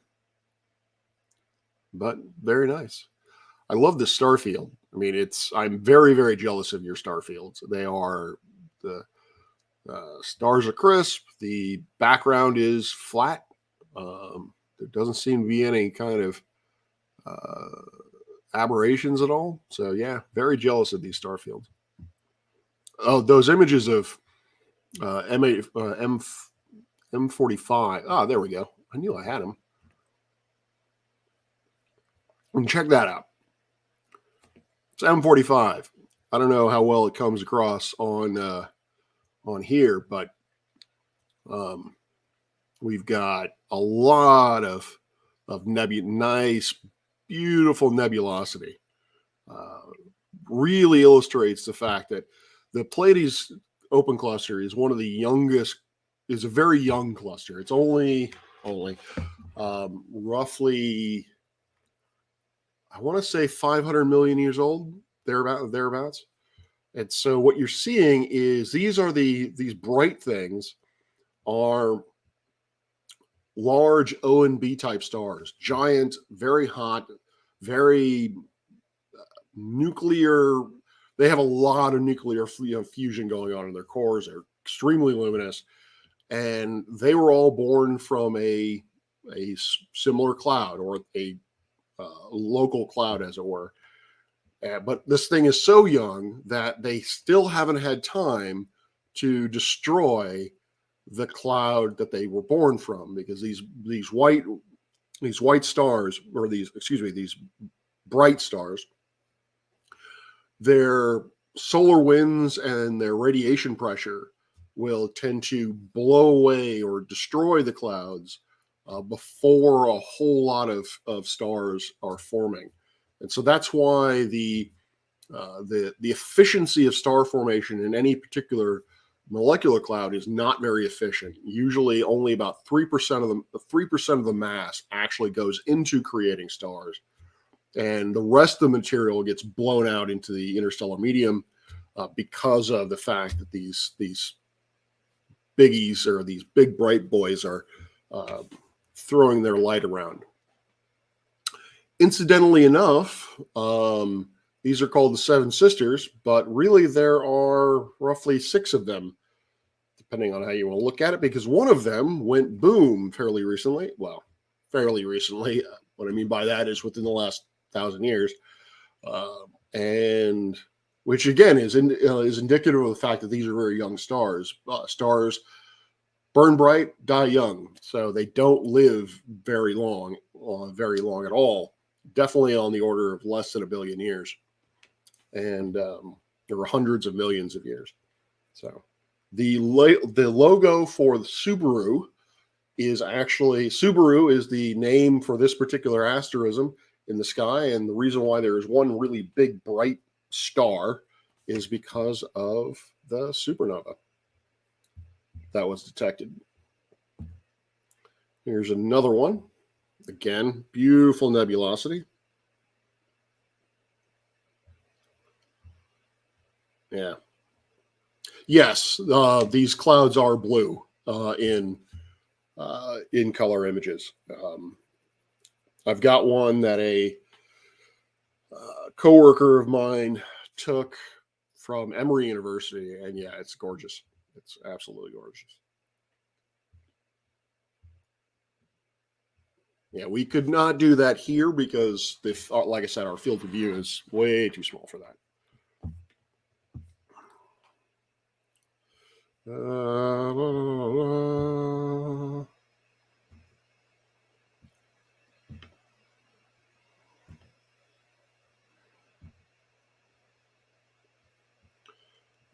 Window. That, that one.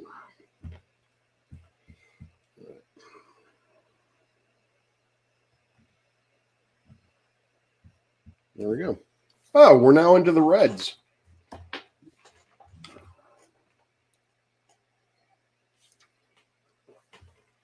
This will be the first red image. At the same exposure, the screen stretches the same, so we can actually see what the difference between the two colors is. I'm guessing we're going to see a whole lot more stars. Or not. Oh no, that's the third image, third red image. Okay, thought it was going to be the first, but yeah.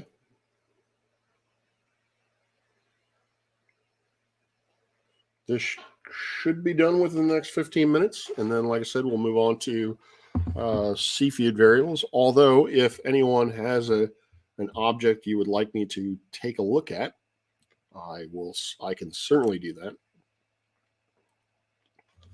Hey, Johnny O, haven't seen you in an age. Thanks for popping by. Hope you and the family are doing well.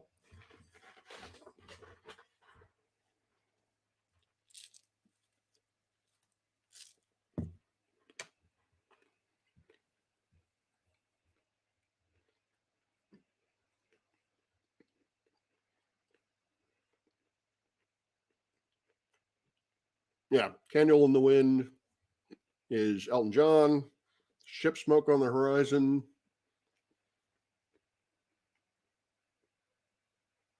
Is that the Doors?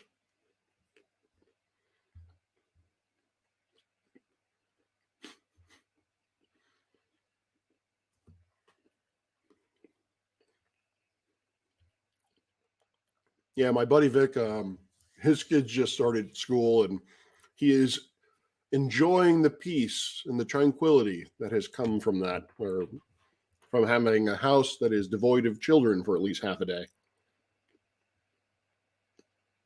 Mm. Yep, yep. Uh, I'm a little bit ashamed that I did not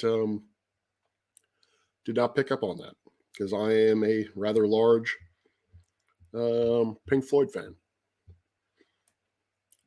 Have a good night, Johnny O.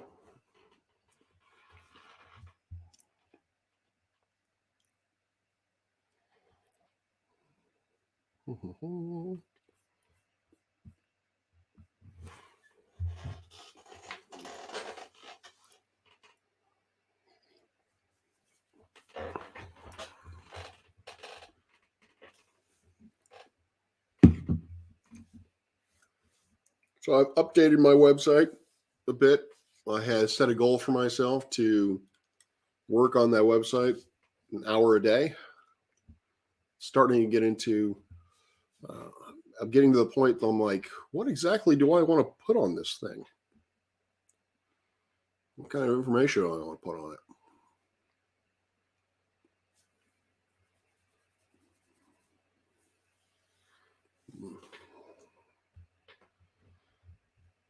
I don't know.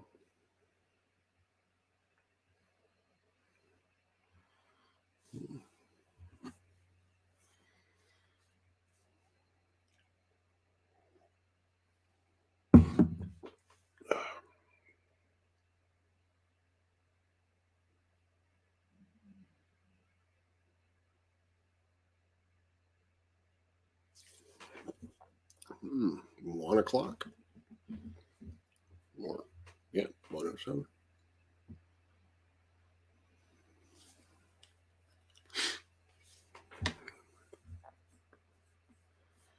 Mm-hmm.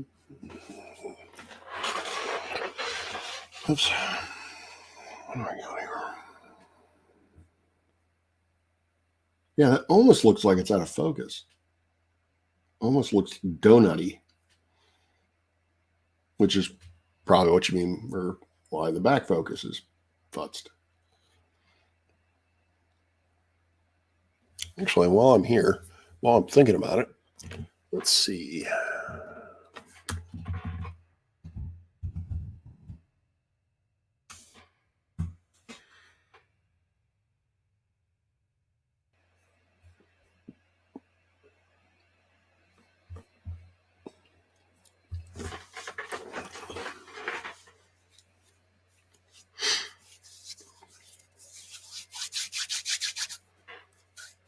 I think Bob was trying to be poetic, or was being poetic with his descriptions.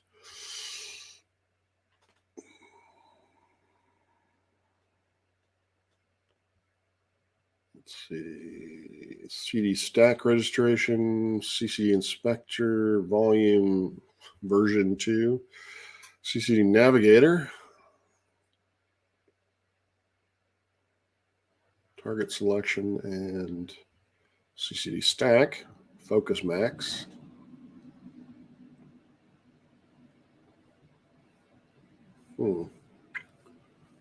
Interesting. CCD ware, software, astronomy software.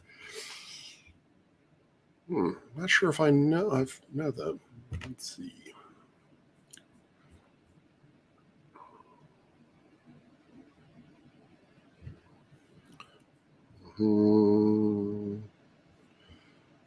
Well, I just downloaded that. Oh, you just said, yeah. I was like, is this going to work on a Mac? And of course it will, because you're using it and you're using a Mac. So, ta-da! Brilliant, Rob. Brilliant. Finder. There we go. Downloads.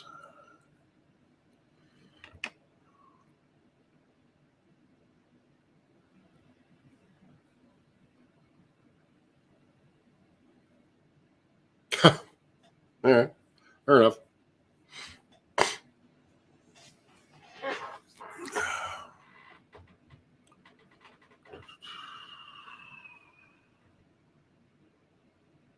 this going to work?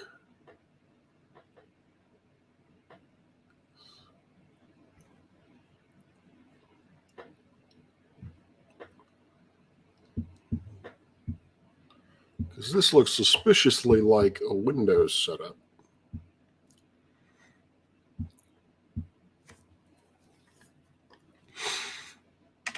Clouds. Yay.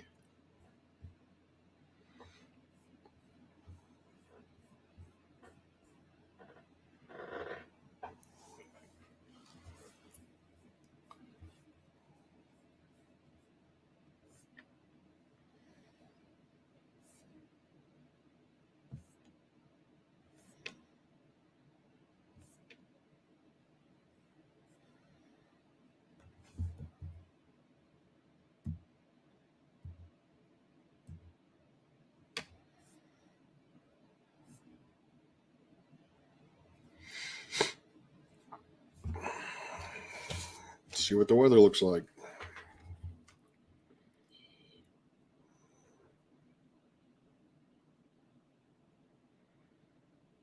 Man, I am fading fast.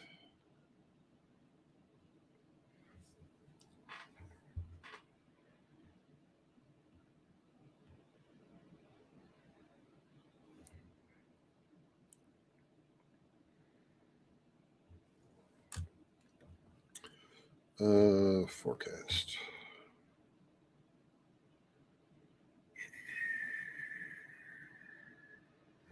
About now. Current cloud cover.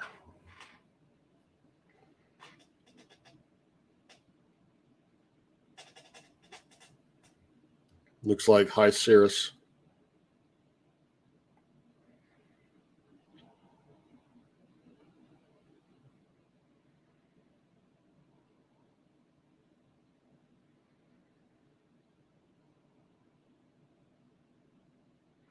0% cloud cover. My telescope would disagree with you. Night shift.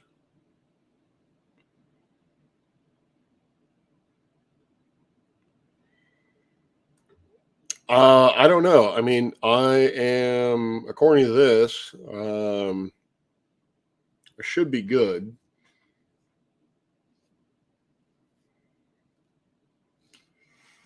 Maybe. I'll give it another couple of images. But according to the satellite image, there's a little bit of high cirrus, but outside of that, it should be fine.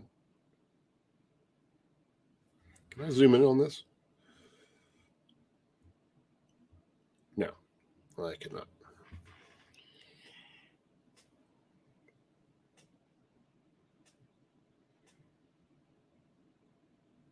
Oh, all right. I should probably do that too, but I haven't tested it yet. I haven't. And actually, now that I think about it, trying to have someone on Discord join me, I don't know if my system can would be able to handle that. But yes, if I lose Sky, I will jump over to you while I'm taking calibration frames.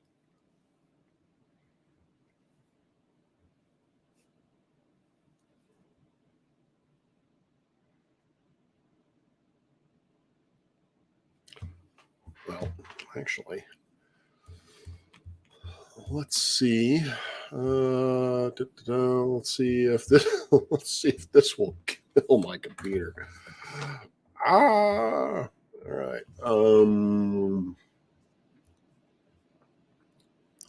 Hey, look. YouTube is telling me that I'm streaming live. I always like to see YouTube showing me that I'm my own stuff. Makes me feel important. What the? Okay. Anyway. Why isn't it showing me you're live? Stupid YouTube. Oh, you're not live on YouTube, are you, Bob?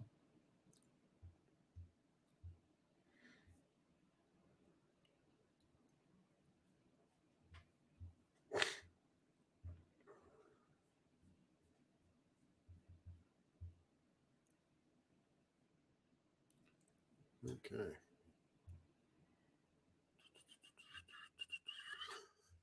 I like how everyone is jumping on Mark Sargent.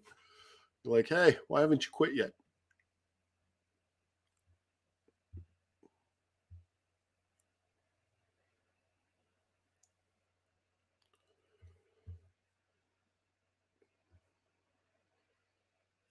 Okay.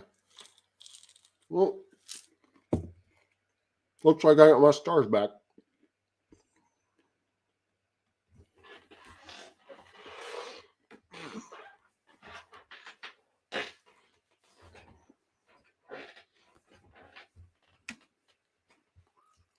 Let's see here.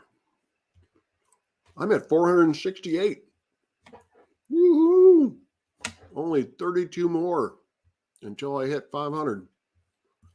Then I can do a 500 sub stream. Don't know what I would do with a 500 sub stream. Well, no, of course I would. I'd just have people on.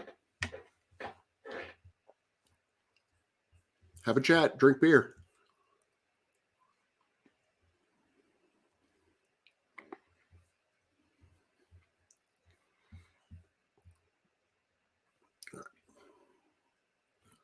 What are my viewing hours up to? 2,300 hours, so 500 more hours and plus 32 more subs, and I'm in the money.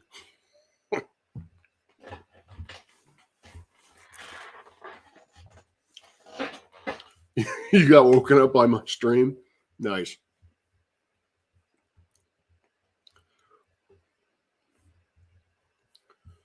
All right. All right, Bob. I'm going to see if I can join you on Discord without my computer dying.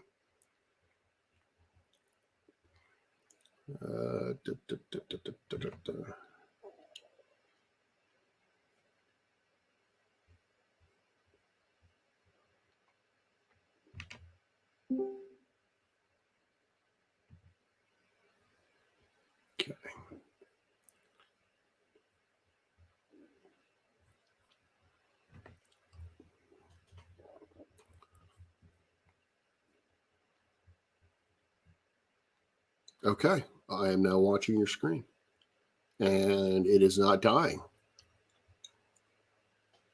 Oh, is that your focus?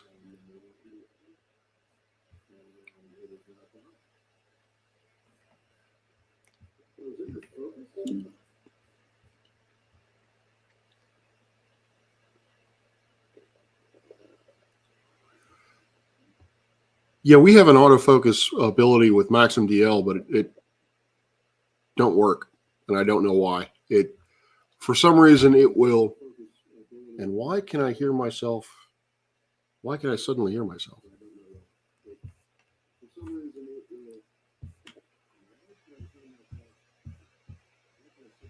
Maybe I'm hearing myself through Judy.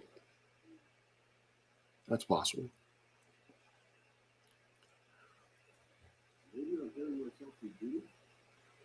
No, because I've deafened myself. That's weird. I can deal with it.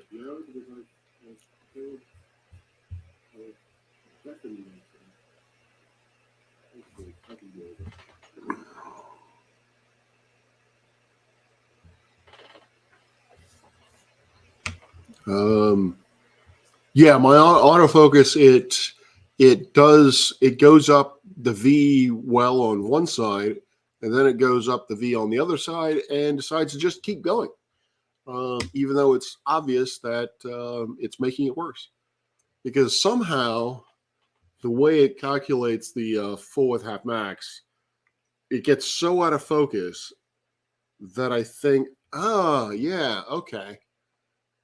It might get so out of focus that it looks that one side is brighter than the other one, and so it focuses on down onto that. Yeah, I don't know. Yeah, no, I don't know, Judy. I just I just turned my volume off. Actually, let me do it this way.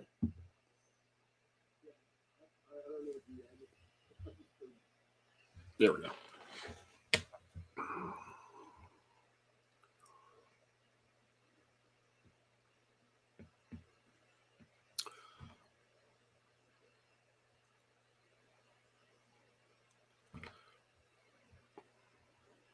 Thanks, Nimrod. I appreciate that. Uh, yeah, it's uh, it is pretty slow going in terms of not much changes when I do stuff. Um, but yeah, I love this everyone's support. Thank you for being here. Um, it's kind of amazing. You can hear me in Discord. How is this possible? I'm in Discord. I am muted and deafened. So where would the sound be coming from?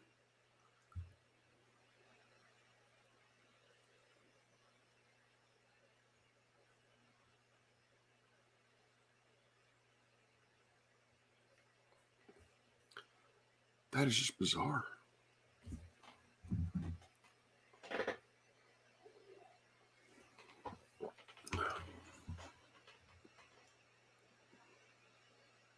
Yeah.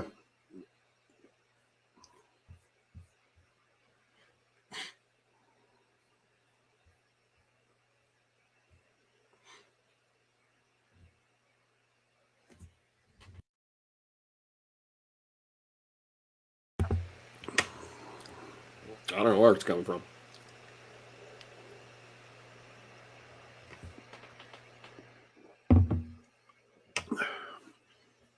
I was thinking that it was coming through someone's, yeah, someone obviously watching me on YouTube, and then it was coming through their stream or what have you, because there was a pretty significant delay.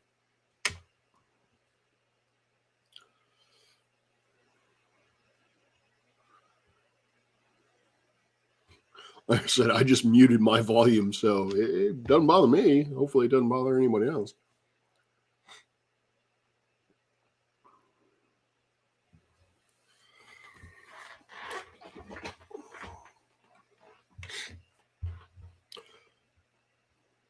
Oh, I just dropped 3 viewers.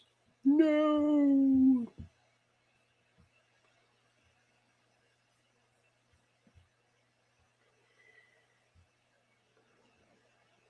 Nina. Okay. Oh, you run it through your browser?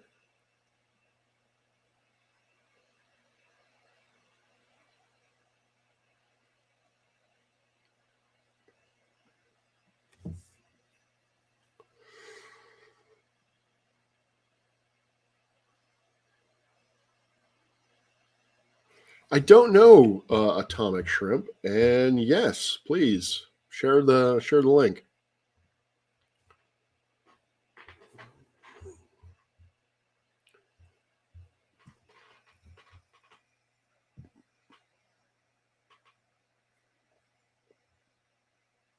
Yep, that's the comment.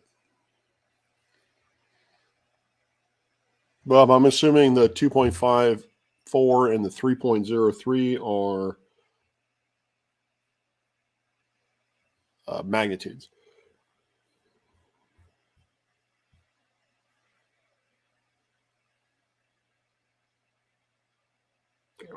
Oh.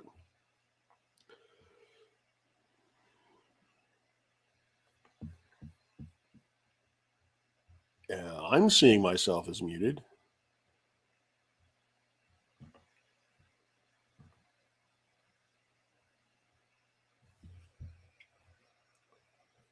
Oh, shoot, my observations are done. All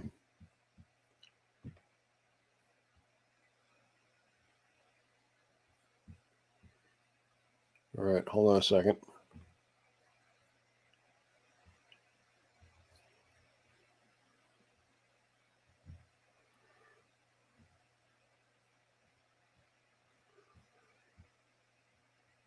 Yeah, that's really strange. Oh, those are full with half max. Okay. Yeah, that would make sense since the 2.5 is actually dimmer than the 3.3. Okay. Not bad. All right. Well, let's see. All right, I'm going to go over here.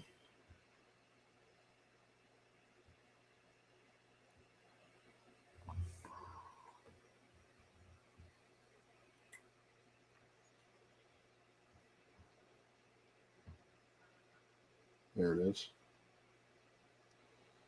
And I'm going to go.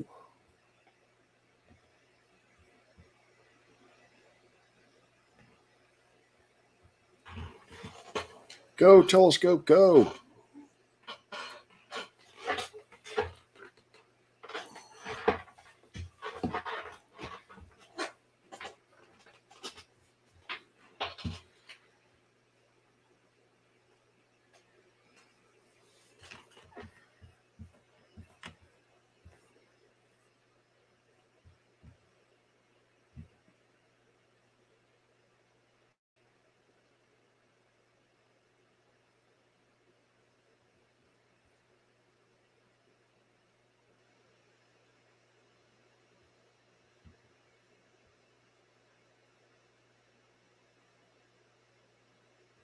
And that is weird that I am.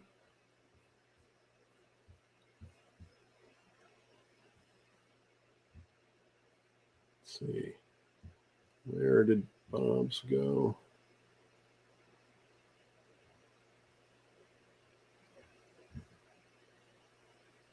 Nope, that's photo. There.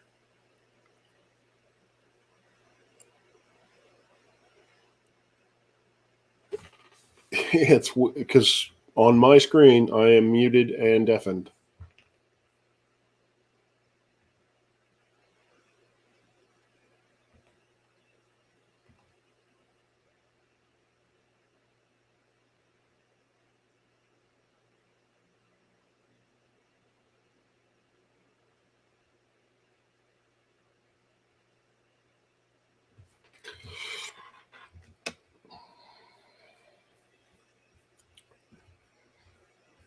Okay, my.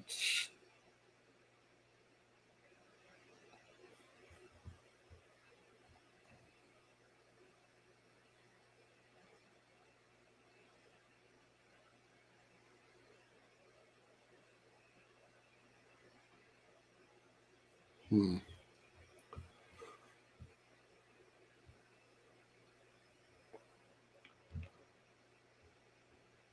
All right. I'm all set for, oops.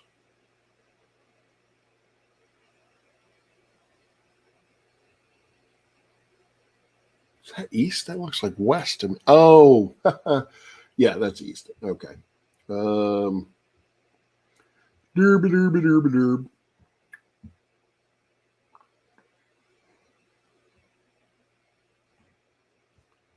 All right.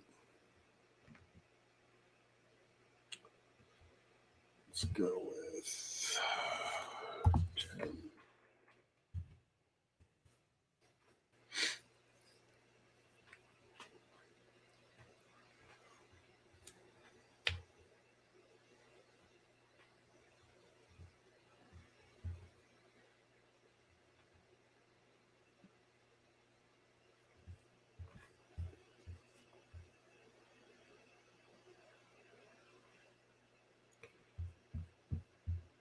Oh, shoot. It's doing this again.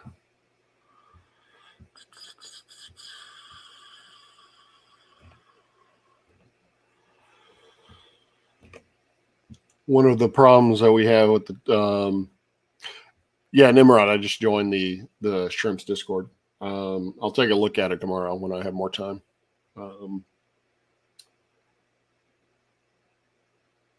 One of the problems we're dealing with, we still haven't tracked down why, is for whatever reason, our telescope decides to continue moving even after a large slew. So, and it does so at a 45-degree angle, which we also don't quite understand because our camera is square. Our camera should be square to the sky. So why it would be moving at both in RA and DEC, yeah, we don't know. Okay.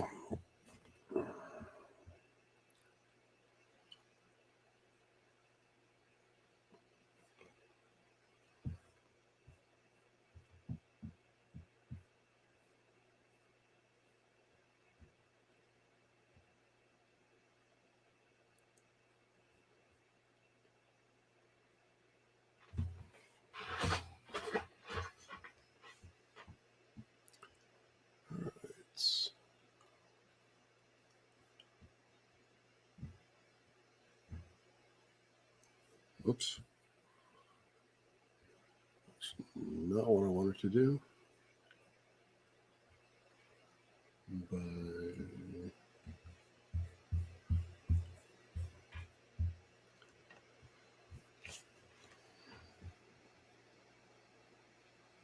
ooh, negative. Always good way to show things.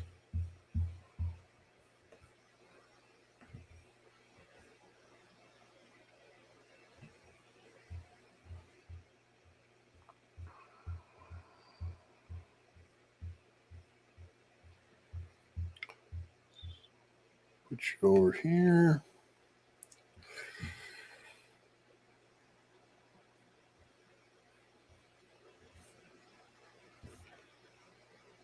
There we go. per.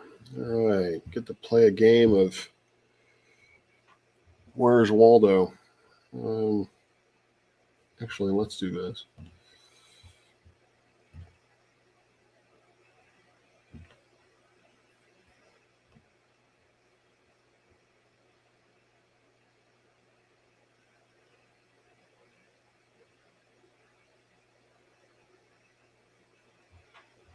Okay.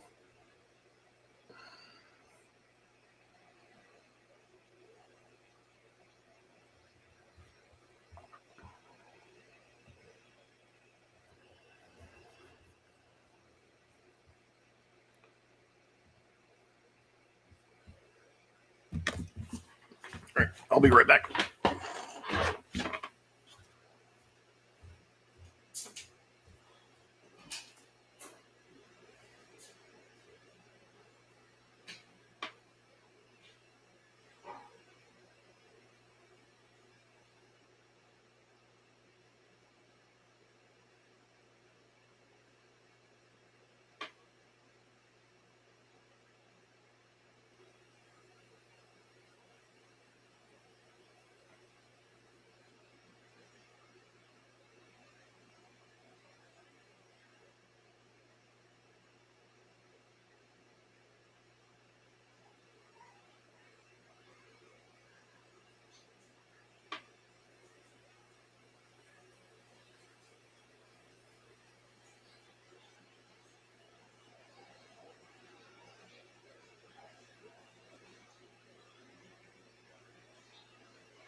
I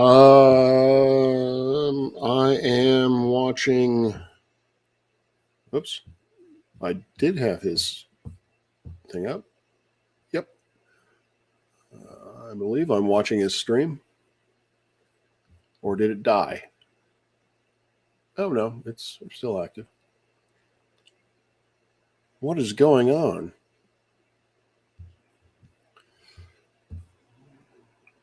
All right.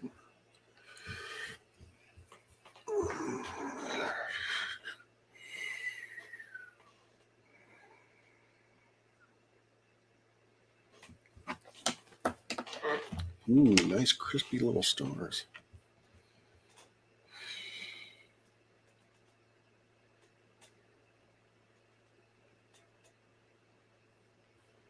So if that one, and that one.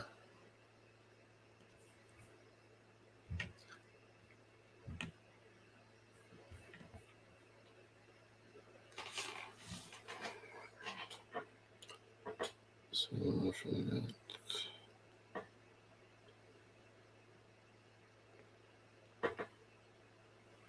yeah, I'm not buying that. What I'm trying to do is I have a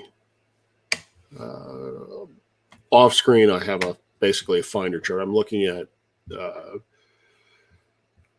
star in Sinbad. I'm trying to match it up to the field of view in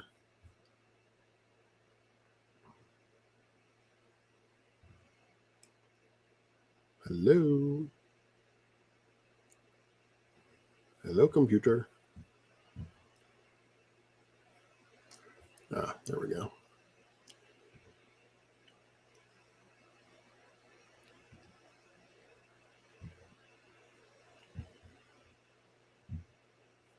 All right. I'm going to assume that's right.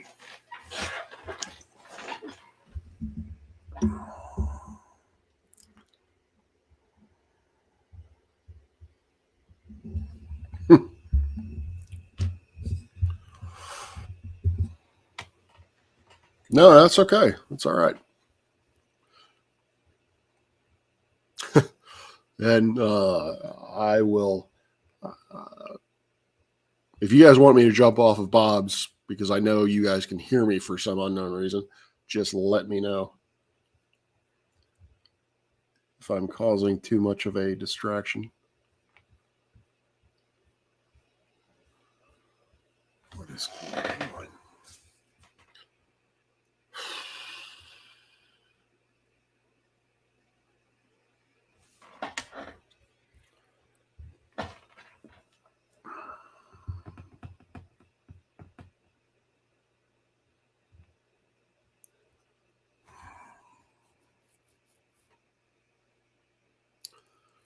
No, that's not it.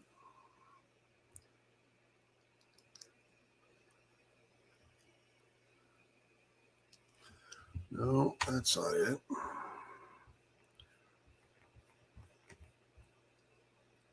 I don't see these three at all. Four at all.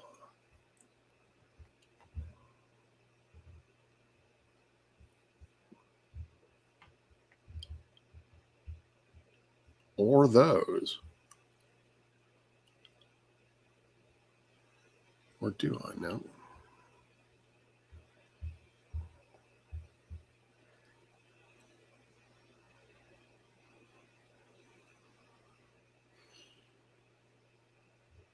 Oh, wait a minute.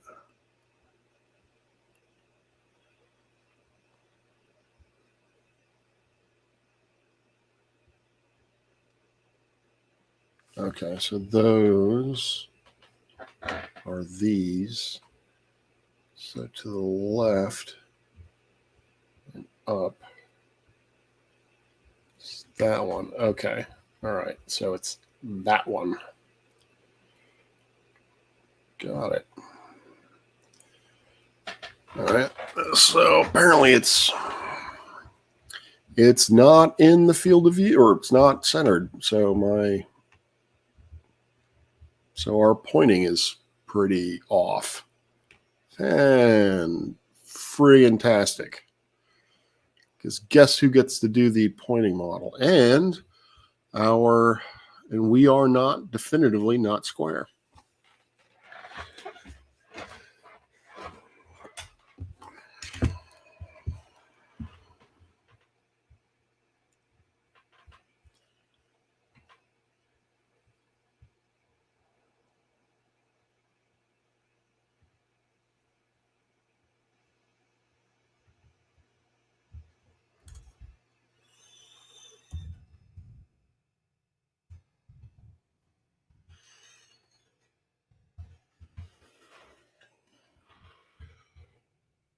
I don't want to open it. I want to save it.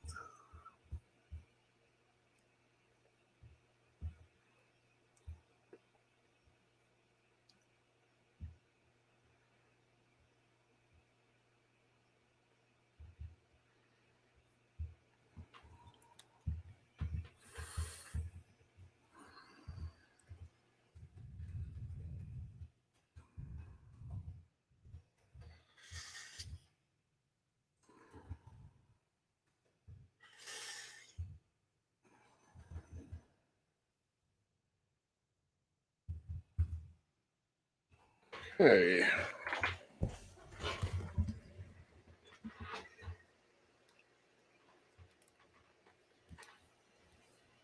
Yeah, I was being able to be heard on Bob's before, even though I don't know how that's possible, since on my end it appears that I am muted and deafened. So,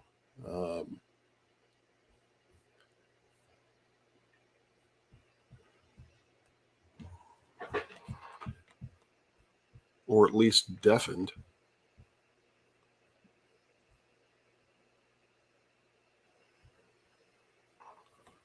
What is going?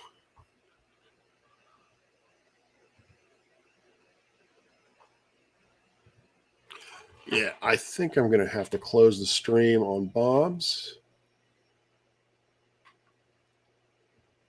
because my computer is doing wonky things.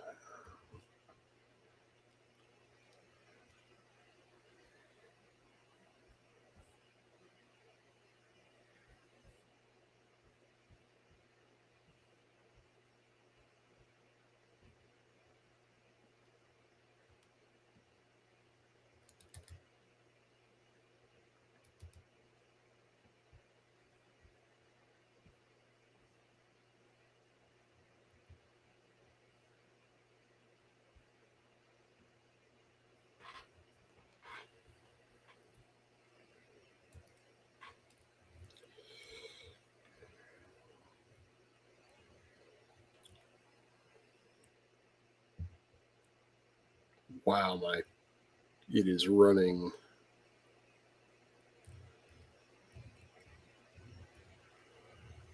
I could do that. I could kill the stream and come live on Bob's.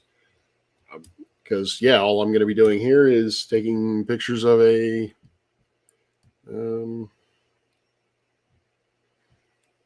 let's see.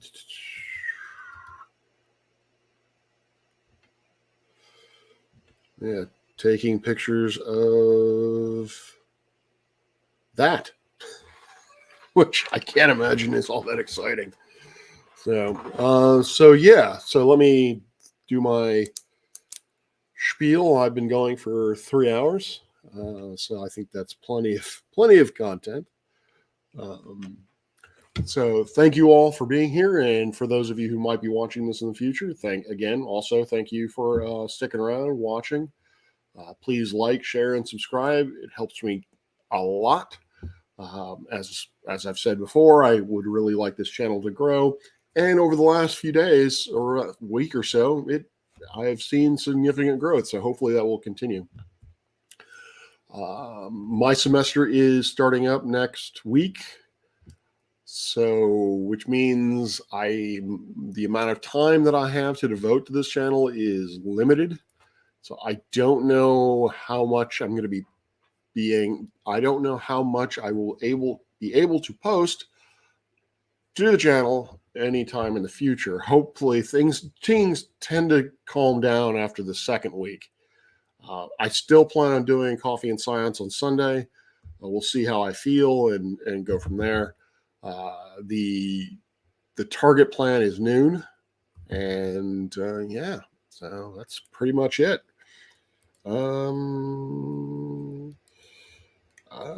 So yeah, that's all I got. Peace out, clear skies. And I'm gonna go. If you're not on Bob's Discord, find Bob on Discord and come over and check it out. That's what I'm gonna do. Bye.